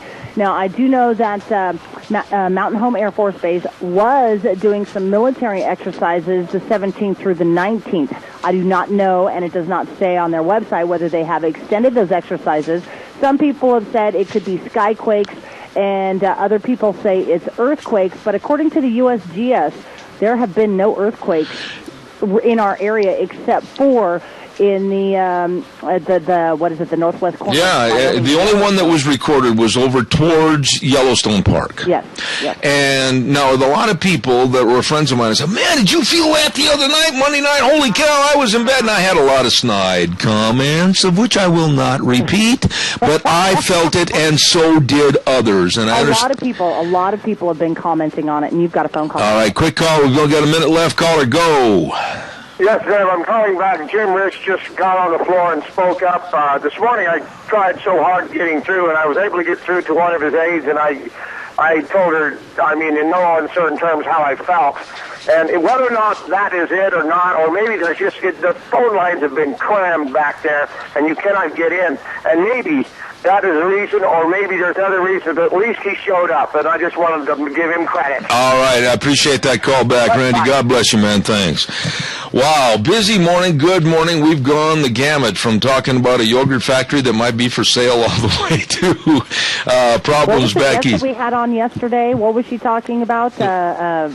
Increasing the sale of your business? Oh, yes. You know what? Let's see. Her name was Michelle Seiler Tucker, and she was saying sell your business for more than it's worth. And if Chobani keeps having trouble, they might want to consider talking to Gina Jameson and Zeb Bell, and we'll buy it. Exactly. Yeah. You got it. I could use the floor space.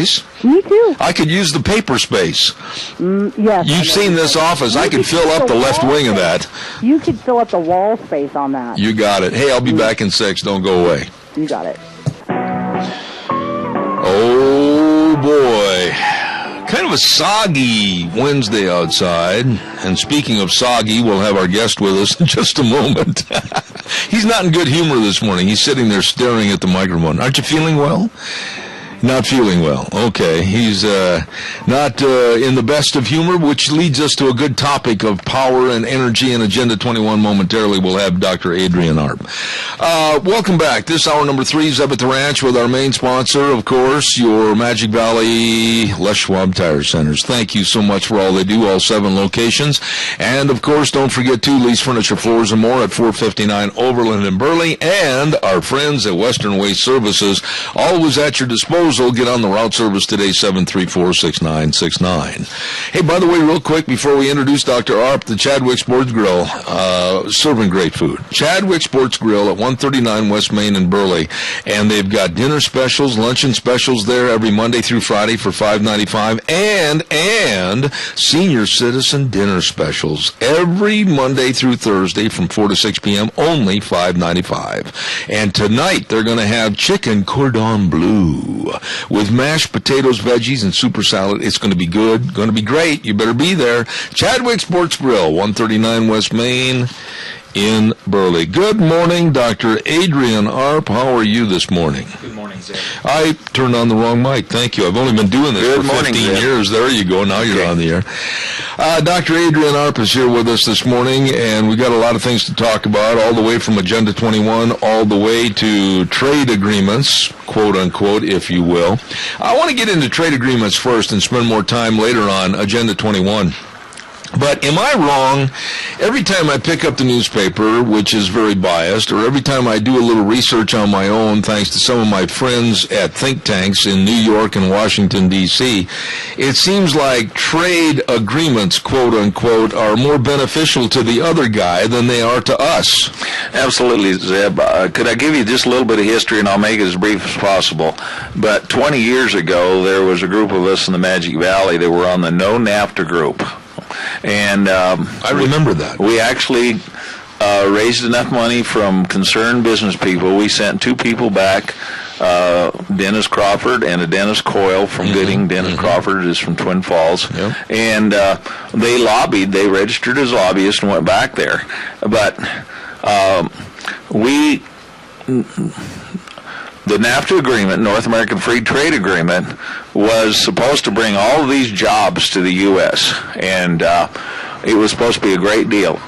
In reality, I got the 2 main volumes of the NAFTA agreement. I sent for it and still have those agreements.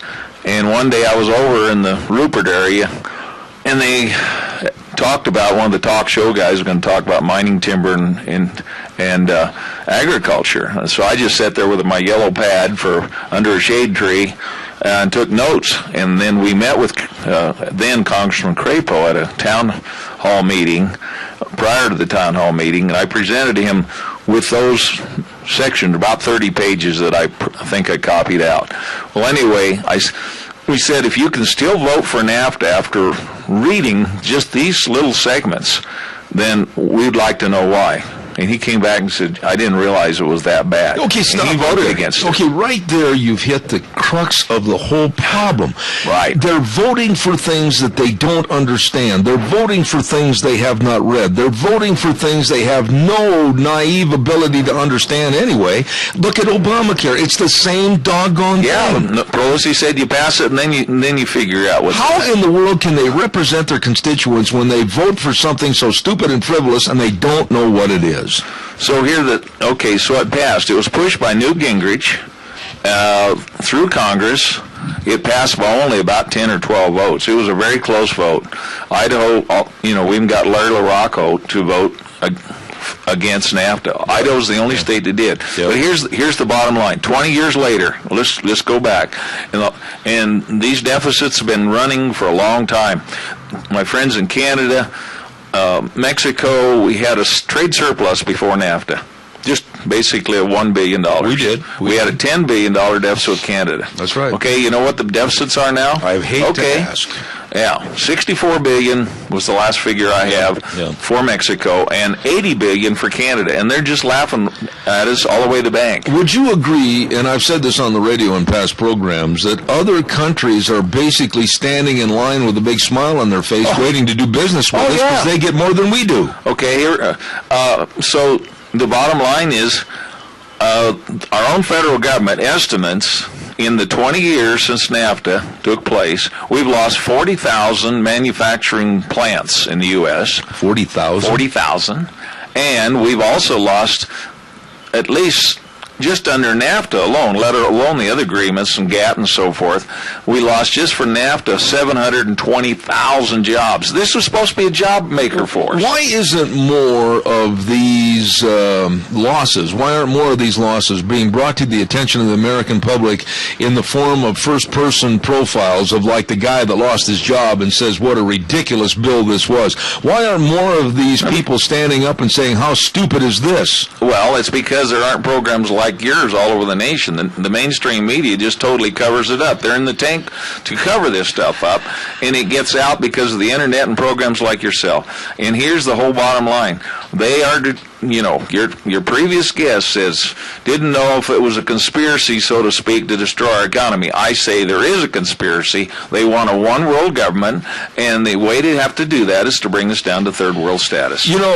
When you look at these trade deficits and you look at, this is good for Brazil. This is good for Paraguay. This is good for France. But then you read the thing and you find out that we are supporting and or soliciting all the business to go elsewhere. Where's it in the cards that we get something back as reciprocity? Well, and I'll tell you about the Korean trade agreement, and the Korean trade agreement, which is the most recent one for South Korea. Yeah. Okay. How many Kias and Hyundais do we bring in? Maybe a couple million a year? I don't know. I think it's a lot. Yeah. Okay. Well, under the agreement, we are allowed a whole sum of 75,000 American-made automobiles. 75,000? 75,000. As compared to millions coming in. Versus a million, at least. So that's 7.5%. But here's the deal. If you're a citizen in Korea and you want a Lincoln Continental or a Cadillac Escalade or whatever, and you buy that automobile, that's great. But you get the equivalent along with your car of their IRS audit. Yeah, and see, this is how they protect themselves and they protect their job. So we don't protect anybody. We let everybody in here and they're destroying us, but it's on purpose. Why is this allowed to go on? I mean, why aren't we going to the Lincoln Day banquets and grabbing these people by the short end of the necktie and tightening it up so they look like a red thermometer? I mean, why aren't we doing more? Well, because there just aren't enough of us out there doing it. That's just... Well, I get frustrated on this program, and every day I try to bring out to the public exactly how ridiculous government is acting towards them. And when you hear stories like this morning, I talked about the food stamps and how the Republicans wanted to cut back on it, and it made sense because they've got a lot of deadbeats that are eating on your money and mine. That's right. But the Democrats sit there and demonize everybody that's trying to take it away. It's votes. The socialists now run the news media. Amen. And they run the education system. They want, here's the bottom line for dictatorship. This is what Hitler got in Mao, Stalin, all of them. They had control of the news media. They had control of education. They had control of medical. And they had gun control. When you get those four things, It's all over. Okay, and earlier this morning, if you were listening to Sign On, way back to Sir Walter Raleigh's time, he made this statement, and this has been hundreds of years ago. It is the basic principle of a tyrant to unarm his people of weapons, money, and all means whereby they resist his power. Well, absolutely. So, and Obama just signed a couple more executive orders on gun control. That just happened. Yeah. 2 more anti-gun executive orders. And, of course, it's just the Homeland Security now has become the military. How concerned, I'm going to stop you there. Sure. Because how concerned are you? And I don't want to go to a right-wing radical fringe right here. I just want to stay on the straight and narrow. How concerned are you that Homeland Security is going to be a stronger, much more insidious force than we ever can imagine over the next couple of years? I think so, and I think if I'm concerned. certain things, very concerned, and a lot of my friends that are military or are associated with military and the reserves and so forth. I mean, basically, the Homeland Security is our mainstream media, including the National Guards overseas. Do you think that, and of course now I'm going to sound like I'm really out on the right side of the branch, but do you think a lot of these problems or potential problems could be manufactured by the government for the implementation of more control? Well, absolutely. Hitler did it with he burned the Reichstag building. I mean, it's been over and over and over. It's been done. Dictators, the end justify the means. End justifies the means, and so, yes, gun control. Look at this incident last week at the Naval Yard. This guy had all the signs of mental illness, and how could he have possibly got? If you and I apply for high-level security, and we're good patriots, we're tax-paying Americans, we got a clean bill of health. You suppose we could possibly get a security clearance to the Naval? No way in God's green earth. It wouldn't happen. This guy had a record and a rap sheet of problems and personality disorders that should have absolutely been red flags. Any one of those should have red flagged him. Yeah, absolutely. He just, but here he walks in with a bag with a sawed-off shotgun and so forth. But you made a point just a minute ago, and I want to make reference to it because there's the other article here in the New American Magazine. If you want information, folks, go to thenewamerican.com, jbs.org. The military now considers labels the Founding Fathers as extremists. I saw that. I mean, when okay, folks, I guess, Zeb, you and I are, in the Founding Fathers, we're all considered extreme. Anybody that, even O'Reilly last night, and he's been, I had to turn it off last night. My blood was boiling because when he started, him and that other clown got on there about Croftheimer, about Ted Cruz and so forth. But anybody that's a constitutionalist is considered a right-wing extremist. Mm-hmm. Anybody that believes in, freedom of the Bill of Rights and everything that goes with it. And here's this guy, the Common Core guy, the other day at a meeting just gets up and trying to make a protest. He asked, no, he wasn't trying to make a protest. I want to be fair to the situation. No, he was asking a very bona fide question about how Common Core would be applicable to the students in his son's class, and they told him he had not signed up for a question, so he couldn't ask it. Now, the audience sat there and said, let him ask the question. Well, then they bring in this great big punk that acted as a security guard, and they tried to throw him out of there. And to me, it just solidified the fact that they're scared about honest, objective questions about Common Core. Well, it is, and but here the whole thing is that getting back to the free trade deal. The latest, there's 2 new free trade bills. You don't think the ones that we already got are bad enough? We got more? We got 2 more coming. Oh, nobody's heard about them. Really? Well, JBS people have. Who are they with? Legal form. Okay, we want to have a free trade agreement with bankrupt EU. Oh, this is good. We're going to combine the U.S. and EU. Oh, this will be good. Isn't that going to be a wonderful deal? Who's going to pay for it? Us? Yeah, right. We're going to bail them out. And who's going to bail us out? What kind of a trade agreement is it? Okay, well, it's the same deal. We're going to have free trade. But here's the problem. Okay, it has 29 chapters in this free trade deal. There's 2 different ones. One's called the Trans-Pacific Partnership, and the other one is called the Transatlantic Trade and Investment Partnership. Boy, those don't sound wonderful, don't they? What does that mean? It means that we're going to get screwed again. Okay, but wait a minute. Are you talking about on this transatlantic? Let's stay with the European Union. That's the one, yeah. All right. Now, are we going to provide goods and services? Are we going to provide just financial backing? What are we giving that we're not going to get back? Well, what happened? It has 29 chapters, okay? Yeah. But only 5 of the 29 have to do with trade. Only 5 out of the 29. 24 chapters have to do with, guess what? Climate change, sustainable development, homeland security, the military, international courts. Oh, boy. And nothing to do with free trade. Okay, this is now John Boehner, bless his little socialist heart, he wants to give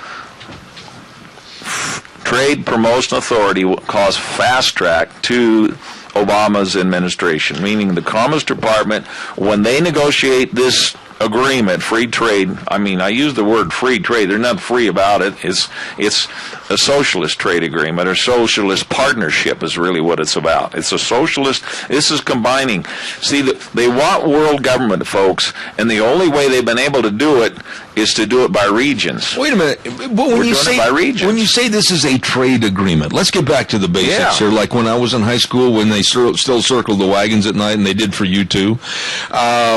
Free trade agreement. We're talking about goods and services. Right. Okay, we're talking about goods and services and currency to be exchanged between two countries for the goods and services. Right. But now, with all the hidden addendums and all the hidden motives on these free trade agreements, it's not necessarily anything to do with trade at all. We're talking gun control. We're talking human rights. They're adding all this in there that we, the American public, don't know what we're giving away. You didn't know anything about it until I just mentioned this morning. No, now you made me mad, doggone you.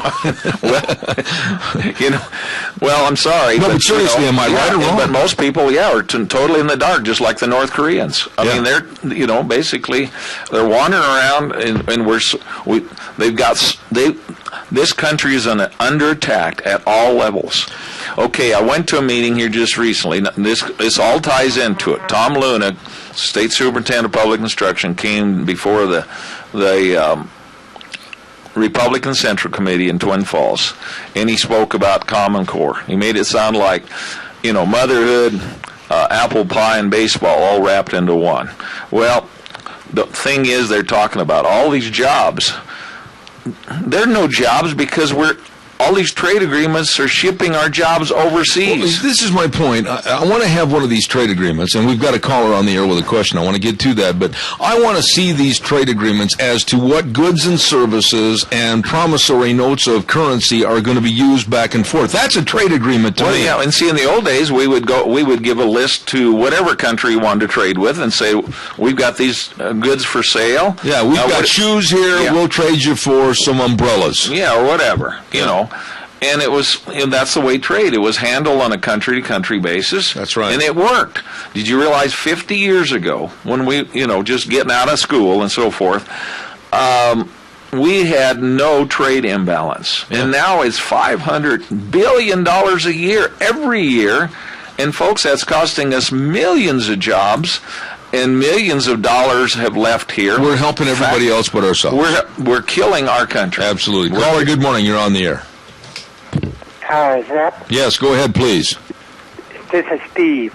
Yes, go ahead, I please. have a question about where are you going to have your lunch bunch? It says JB has closed down. Well, I just have been saying thousands of times, it's tomorrow at Perkins Restaurant at 11:30. Tomorrow at Perkins Restaurant at 11:30. Everybody try to be there, okay? Okay, I didn't know I wasn't listening to the radio. All right, sir. Thank you. We'll look forward to seeing you. Thank you. Thank you very much.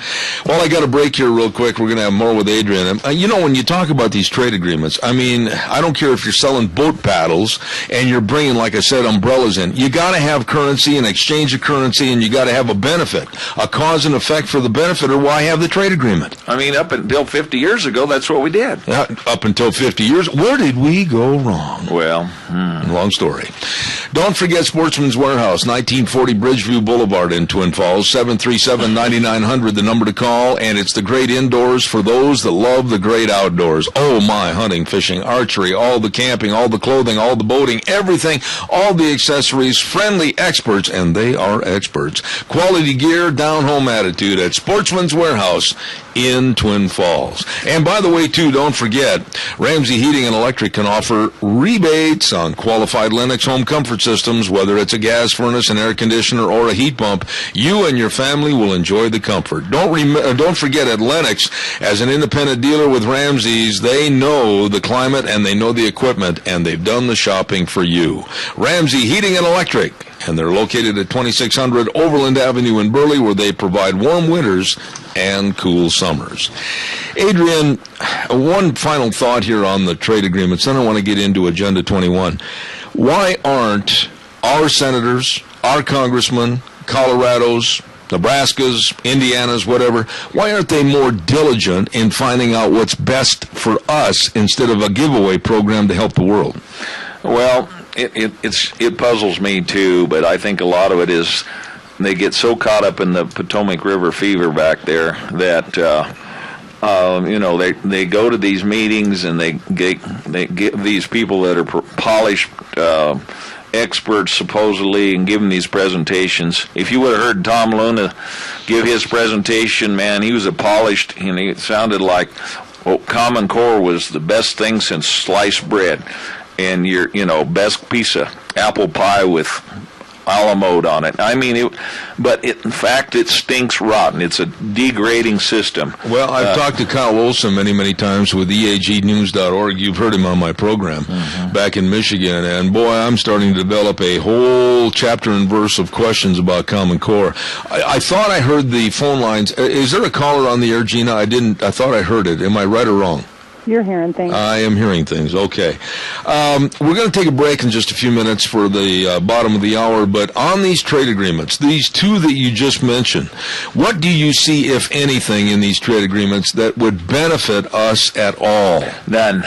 Are you serious? No, none at all. This is a surrender of our sovereignty as well, because not only we have an economic union, which is the small part of it, but we have a political union. That's the big bonanza out there. This is the big China in the bull ox China in the China closet or in the store.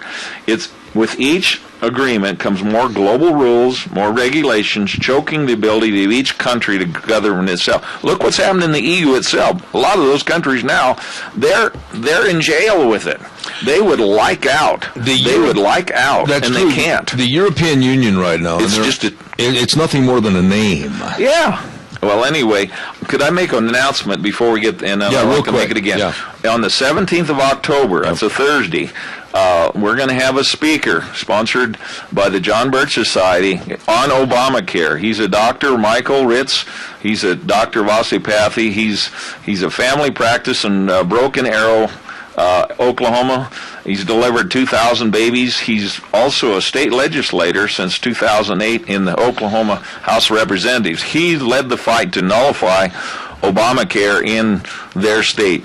And that's 7 o'clock Thursday, October the 17th at the Red Lion Canyon Springs Inn. And he's going to be on He's going to be on our program that morning at 10:30. That morning at 10:30. 10:30. Yeah, I'm looking forward to you'll have a preview, but you'll just get a tease on Zeb's program, but hopefully you'll put that on your calendar. It's a month on this October the 17th. Okay, quick question. Give me a short answer on this, because I got to go over to the north side on our stories. But what can we do? I mean, can it start on a grassroots level with us demanding to Crapo and Risch and Simpson and Labrador that we want to know what these trade agreements are? We want to know more specifics. Is that the way to start really looking into these? First thing to start is to not give Trade Promotion Authority free track to, that needs to be stopped. Boehner needs to be get out of bed with Obama, and these Congress, by the Constitution, is authorized to do the trade agreements and negotiation. We've turned it all over for the last 2 decades at least to the executive branch, and guess what? They have done us in really good. We're losing factories, jobs, and it's really sinister. Next half hour on the program, Adrian and I are going to talk about the insidious Agenda 21 and where it was 10 years ago as compared to where it's skyrocketed today for more control of you and I. We're going to send it back to our main studios. We'll be back in just a couple of minutes. And now back to Zeb at the Ranch on AM 1230 KBAR. To reach Zeb, call 436-2244 or toll free 1-866-927-4587. And now, here is Zeb Bell. Thank you very much. Welcome back. Last half hour, Dr. Adrian Arp is on our program this morning, and I want to remind you about a great place to eat, the Drift Inn, 545 F Street in Rupert. Oh, my goodness. And on Thursdays, they've got a home-cooked meal cooked by Chef Dave Haley. Ooh, it's good food starting at 5 p.m. to closing, just like Mom used to make. Along with live music, you're going to love the Drift Inn. Banquet facilities, and of course, dinners start at 5 p.m. Monday through Saturday with nightly specials. You're going to love the Drift Inn in Rupert. We're on the air with Dr. Adrian Arp, and Adrian, I'm going to say that they really should be forthright and honest now and not call Agenda 21 Agenda 21. They should just simply call it Controlling the American Public. And the world. Yeah. But especially us. us. You agree with me. But especially us. Yeah, absolutely. It's all about controlling everything and everybody on the planet. Why can't more people see that their rights have been diminished, their freedoms have been diminished, and the potential for the future as progress has been diminished because of Agenda 21? Well, I think people are starting to see it. They're seeing it in their power rate. You know, my gosh, this summer we had a 15% rate increase. Yeah. First of June, then we had two of the, June, July, and August were all above average, July and August especially, and so everybody's power bill was skyrocketing, and then they added another deal in there, but like I say, a friend of mine in Idaho Power said if it hadn't been for the new gas-fired plant up by Kuna, we would have had blackouts here where there just wasn't enough coal power and water to get the job done. Do you feel, and you've been preaching this for over 15 years, as a matter of fact, you were on my program 15 years ago talking about Agenda 21, and I'll say it again, I've said it many times, I snickered at you thinking, oh my goodness, this is really far-reaching and far-right. Well, you've been right on every bit of that agenda. But now that we've seen a lot of this come to fruition, whether it's the environmentalists with the logging industry, or whether it's the water issues, or whether it's the wolf issue, or whatever it is, now that we're seeing these things come to fruition, are people finally starting to stand up and go, oh, I hope it's not too late? Well, yeah, people are standing up, and they decided that to try to implement Agenda 21, they'd go right to the local level. And if you didn't know, Blaine County and Haley were both part of a group called ICLEI, which is basically implementing Agenda 21 at the local level. Yeah, that's true. Well, friends of mine up there, they took the bull by the horns, pointed out, got the information out to the city leaders and so forth as to what this was going, and it's going in the wrong direction. All these controls that are coming down at them, and they've opted out. They're not paying their dues, and they're opting out. This is Haley now. This is in the heart of liberalism in Idaho, and Blaine County's still in. They're working on Blaine County now, because once people see what it's going to do for our power rates, and it's already taking place. Obama, if you remember, said our power rates would necessarily skyrocket. I think that's almost a quote. Remember that? And the whole thing is based on the fraud or a hoax called global warming. That's the poster child for Agenda 21. And once that is exposed, and it's being exposed at a faster pace, and people now, even the IPCC, the Intergovernmental Panel on Climate Change, has admitted that global warming is not happening very fast. In fact, it's going the other way. It's going the other way, and now they're predicting a cold winter for the U.S. in large. And we go through these cycles. Folks, go to the petitionproject.org. We have a shortage of CO2. I'm a plant scientist and an agronomist, and I can tell you, they've had study after study that show we have a shortage of CO2. For the idea that it's a pollutant, that is absolutely asinine. There was a story in the paper the other day, and I wished I would have cut that out because I had to leave. And there were scientists that supposedly are in the same field of endeavor as you that were demonizing, cursing, and damning carbon dioxide and saying what a pollutant it was. And why are they getting away with this? Well, some of them to save their career, because it has to be politically correct, so they go along, get along. But out of the thousands of scientists, there's only a handful, about 50, that get all the notoriety. They got the national media behind him, including James Hansen of NASA.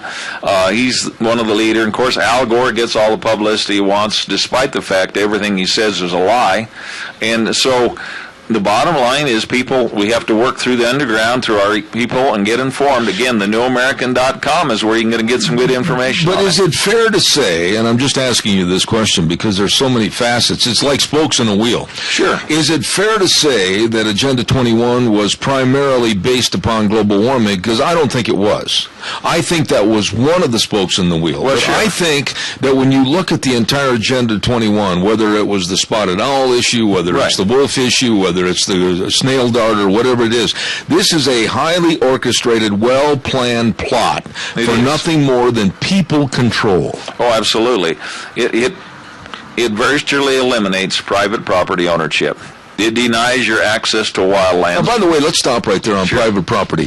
What do you see looming on the horizon, Adrian? And you work with farmers every day. You work with private property owners every day because of your business as a doctor of agronomy.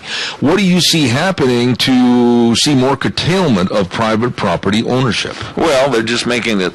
There's so many rules and regulations coming from how many different agencies, and so you own the land, you pay the taxes, and yet you can't really even do what you want to with your land. You're basically a renter. Yeah. So, it's basically you still have owners. It's like fascism in the old Mussolini's Italy.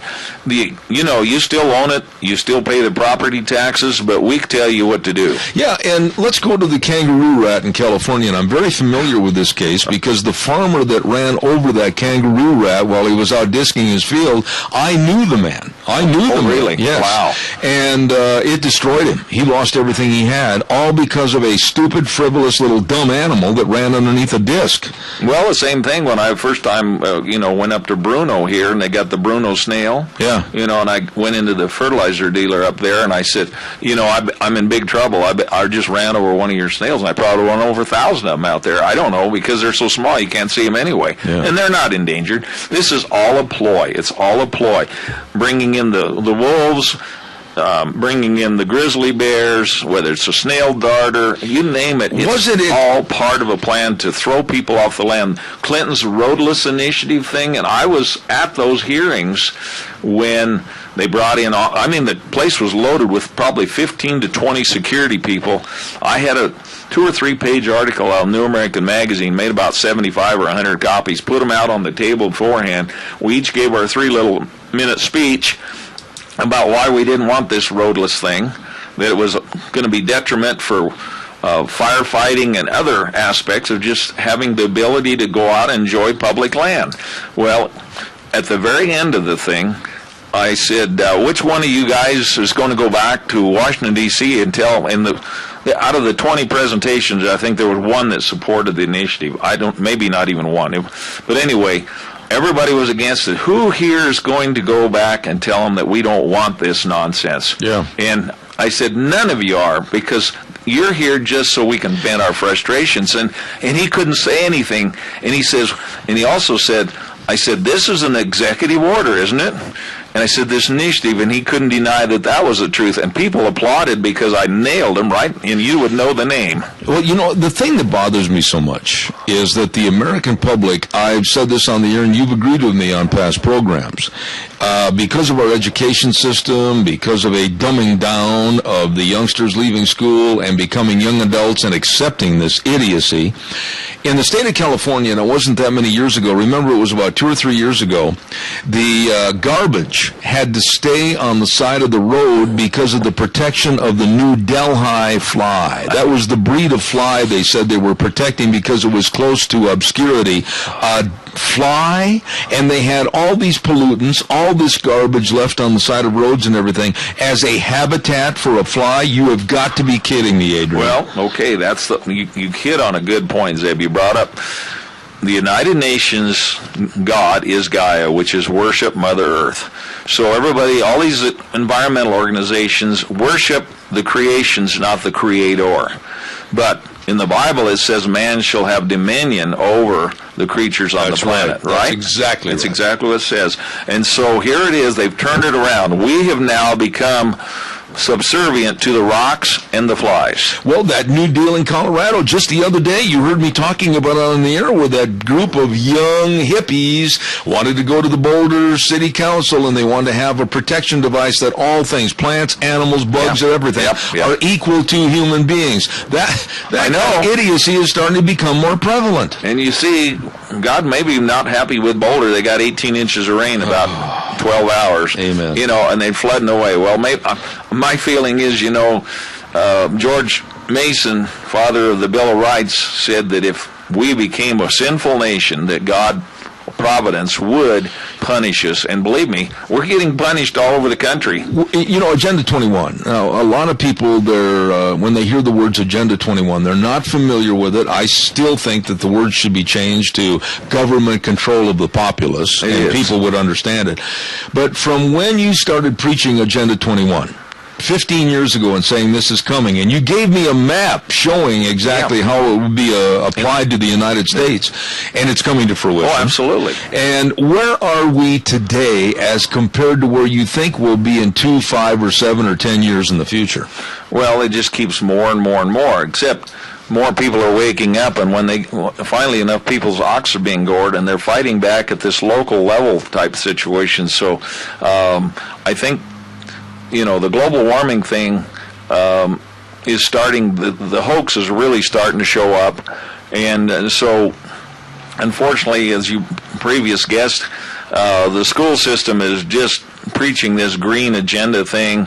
And even Idaho Power here, they've bought onto this. We need to get hold of the Corp's CEO, Lamont Keene, and tell them that they plan to cut carbon dioxide emissions 15%. You know how much that's going to cost? Absolutely. It's going to cost millions of dollars, and we're going to pay for it for nothing. It would be refreshing. Waste. It would be refreshing for a huge corporation to stand up and say, no, back off, leave us alone. Every time you send in your power bill now, protest it. Yeah. Protest it. Yeah. Say, no more of this green energy stuff. Develop nuclear.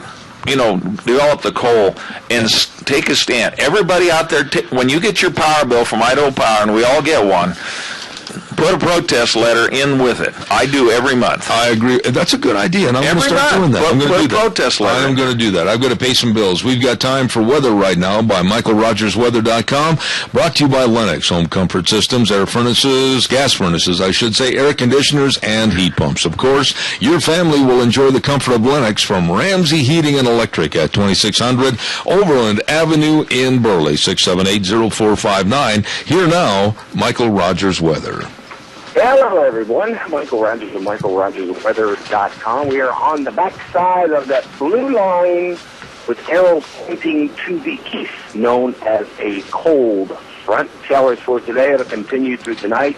Tomorrow night it'll start to taper off as we work our way toward the weekend, tapering off on Thursday night. Chance of showers on Friday, and then the weekend is looking pretty good. But as a result of being on the backside of a cold front, temperatures are cooler. Look for a high today of about 54. That's your weather. Enjoy it. It is the only weather you've got. Thank you, Michael. Brought to you this hour by Lennox Home Comfort Systems through Ramsey Heating and Electric at 2600 Overland Avenue in Burley. Hey, real fast, if you have plumbing problems and you need a plumber, may I make a personal testimonial and tell you that Harris Plumbing NG is the best. I guarantee you that this man knows plumbing, he knows water, specializes in water line replacement, drain cleaning, and he's got special senior citizen discounts.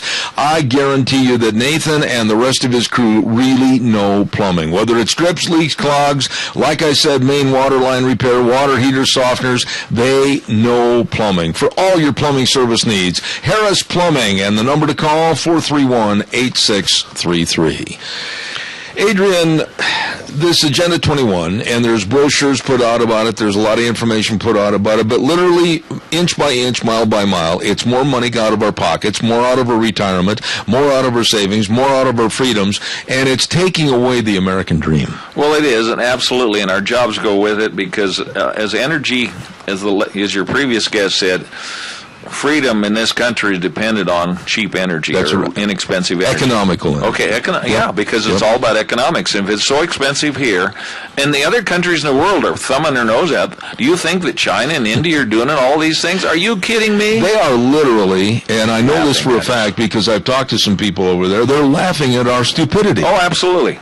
And it's all on purpose. This is all about creating a one-world government. Yep. It's all about regionalization through the trade agreements. We bring our energy costs up so high so what factories you have left leave, okay, and take the jobs with them.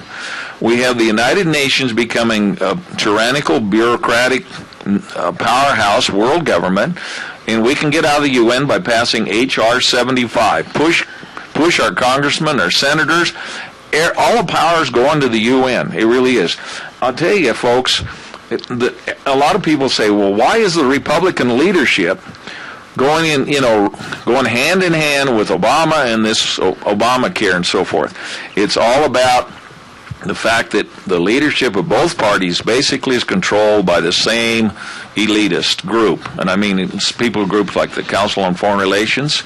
There was a book that is called Tragedy and Hope by Carroll Quigley. He was Bill Clinton's mentor. Bill Clinton even mentioned him. Mm-hmm. He was a Georgetown University professor. He had access to their elitist records. He wrote a book. It was a tome of 1,300. I have a friend that's got a copy of it. I don't. I couldn't afford it because there's too much money. But anyway, I've got a summary of it. But the whole thing is, in that book, he points out that both the heads of both parties are controlled by the same elitist group. So they have the same goal. The goal is to destroy the economy of this country. And so that's why you see the Lindsey Grahams and the McCains and the Mitch McConnells and so forth going right along with Harry Reid instead of standing up with Ted Cruz and Mike Lee and Rand Paul. Nothing more than appeasers. See? Nothing more than appeasers. It's appeasement, but it's just socialism gradual versus socialism on steroids. I agree. I mean, the method. What's that book that you wanted to talk about real quick? And it's called The Naked Capitalist, and you can still get this online. It's called The Naked Capitalist. It's a review and commentary on Carroll Quigley's book, Tragedy and Hope, and you can still find that on Amazon.com. You can get copies of it. It's by W. Cleon Skousen, and a lot of the LDS people know who he was. He was a great patriot. He put on patriotic seminars. Well, the book, in The 5,000-Year Leap. Yeah, The 5,000-Year Leap. That's the one he also wrote. Yeah. And so you get a copy of that, and you read that these people, they want world government, and they're doing everything, all of this thing called Common Core, whether it's trade agreements, amnesty. You realize we bring in 125,000 visa workers a month, and they want to increase it. Every one of those people are going to replace one of our jobs, and also take over the benefit program. Yeah, and they get on the benefit programs. And do we ever check when the visa expires to send them back? That doesn't happen. It's just we're under attack at all levels. Our education, the gun control, and so forth. Folks, wake up and smell the coffee. Adrian, I want to leave on kind of a optimistic note, if there is one, but I know that you're heavily involved in fighting this and trying to bring the truth out in front of people, and I do it every day on my program. When I was listening to Marita Noon at 9:30 this morning, when she was on talking about energy, she used the word twice in her dissertation that a lot of people always cringe on, and I've said it on this program. We as a public, we need to literally have another revolution against what's being cast upon us. Well, in the revolution should be a peaceful one that we demand that our elected officials, they take an oath of office, put their hand on the Bible to uphold the U.S. Constitution. That's right. And how many of them are doing it? Well, very seldom. She said, and to use her phraseology, we need to revolt against the way energy programs are. We need to revolt. The word revolt, a derivative, of course, from the word revolution. Sure. And I've said for a long time that we've got to get their attention. You've heard me say this. We've got to get Crapo's attention and Risch and everybody else and Obama. And it's almost to the point where when they leave their home state, they forget about their constituents and they just go with the flow. And this has got to stop. Well, in all fairness to our elected people, if all of the states had the people we have, we wouldn't have this problem. We'd be better off. We'd be a lot better off. I agree with that. I'm serious. I agree with that. We would not have this problem. But you have a despicable senator in a neighboring state called Harry Reid, and he is the most despicable senator in my lifetime, I think. I mean, the guy is totally sinister. He's pushing this socialist agenda. It doesn't seem to care. Like I say, he pushes this thing, and he's now convinced, and they're going to vote on this thing, on this Obamacare thing. They're going to defund it, and then they're going to go home and say, well, we voted against Obamacare. Yeah, but you can go But I think the news media now, thanks to talk show hosts like yourself and others around the country, the Hannitys and so forth, people are waking up. There are a lot more people following in that. They're also following the Internet. And groups like the John Birch Society, Eagle Forum, and so forth, the NewAmerican.com to get good literature. But, folks, we got to get us out of the United Nations because that's where all the power is coming from. The EPA's got to go. Haven't mentioned that word too much today, but, it is the mechanism by which the Obama administration and previous administrations has been implementing Agenda 21. Well, and I've only got a minute left here or two, and I got to do a commercial, but I want to say this, that our own illustrious Congressman Mike Simpson, I think should have been, could have been, and may still be having the opportunity to speak out more against the EPA, but he hasn't done it.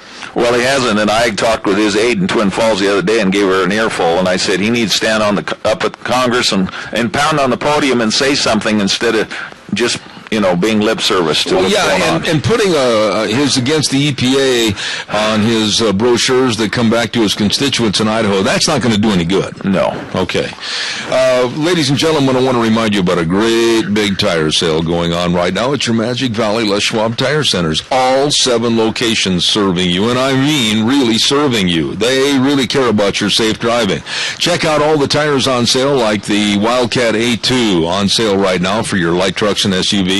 And check out also the passenger car tires like the Ultra Z900 and many, many more for all your driving needs. They've got custom wheels on sale. They've got the best in shocks and struts and front end alignments and brake service, absolutely the best, and batteries. They've got it all. They've got it all at all 7 locations. Dave on Blue Lakes and Twin, Mike and Buell, Mike and Jerome, the Twist family in Paul, Lane and Rupert, John on Poline in Twin Falls, and Randy, the old Seahawk fan, on Overland and Burley, your Magic Valley Les Schwab Tire Centers. When you look at all the problems we've got, and Obama's going to be in office till 2016, it's going to take a lot of people to wake up, smell the coffee, and get involved, but I still am optimistic that we can turn this thing around. Well, absolutely. Look at even the polls, the Rasmussen poll and so forth. How many people are against? It's almost 2/3 are against Obamacare. And growing. And growing, yeah. As people, I won't mention any businesses, but a lot of businesses and friends of mine are losing their 40-hour job, and now their 30-hour job or less. Yeah. And so now you figure that's a cut in your pay of 25%. Right off across the board.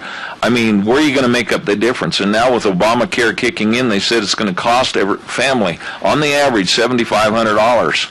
And they said it was going to save us, so it's a $10,000 switch over from what Obama said.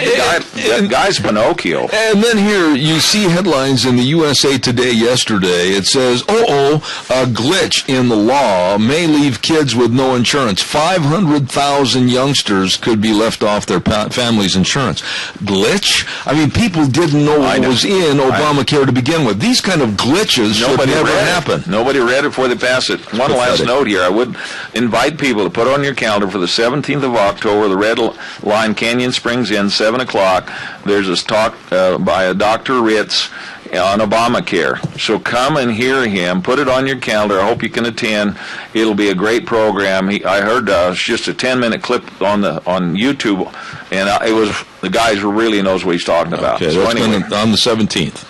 On the 17th of October. And he'll be on this program that morning at 10:30. That's correct. Okay. That's correct. Dr. Adrian Arp, I thank you very much. I've got to run to Twin. If you're headed that way, I'll probably run right around your car. I've got to run to a quick meeting. And we want to remind everybody tomorrow we've got a full plate, a lot of interesting people coming on for Thursday. Don't forget it. And the way things were, the way things ought to be. Zeb at the Ranch on K-Bar and also beaming live all over the world on ZebBell.com. God bless. Have a good day. We'll see you tomorrow morning.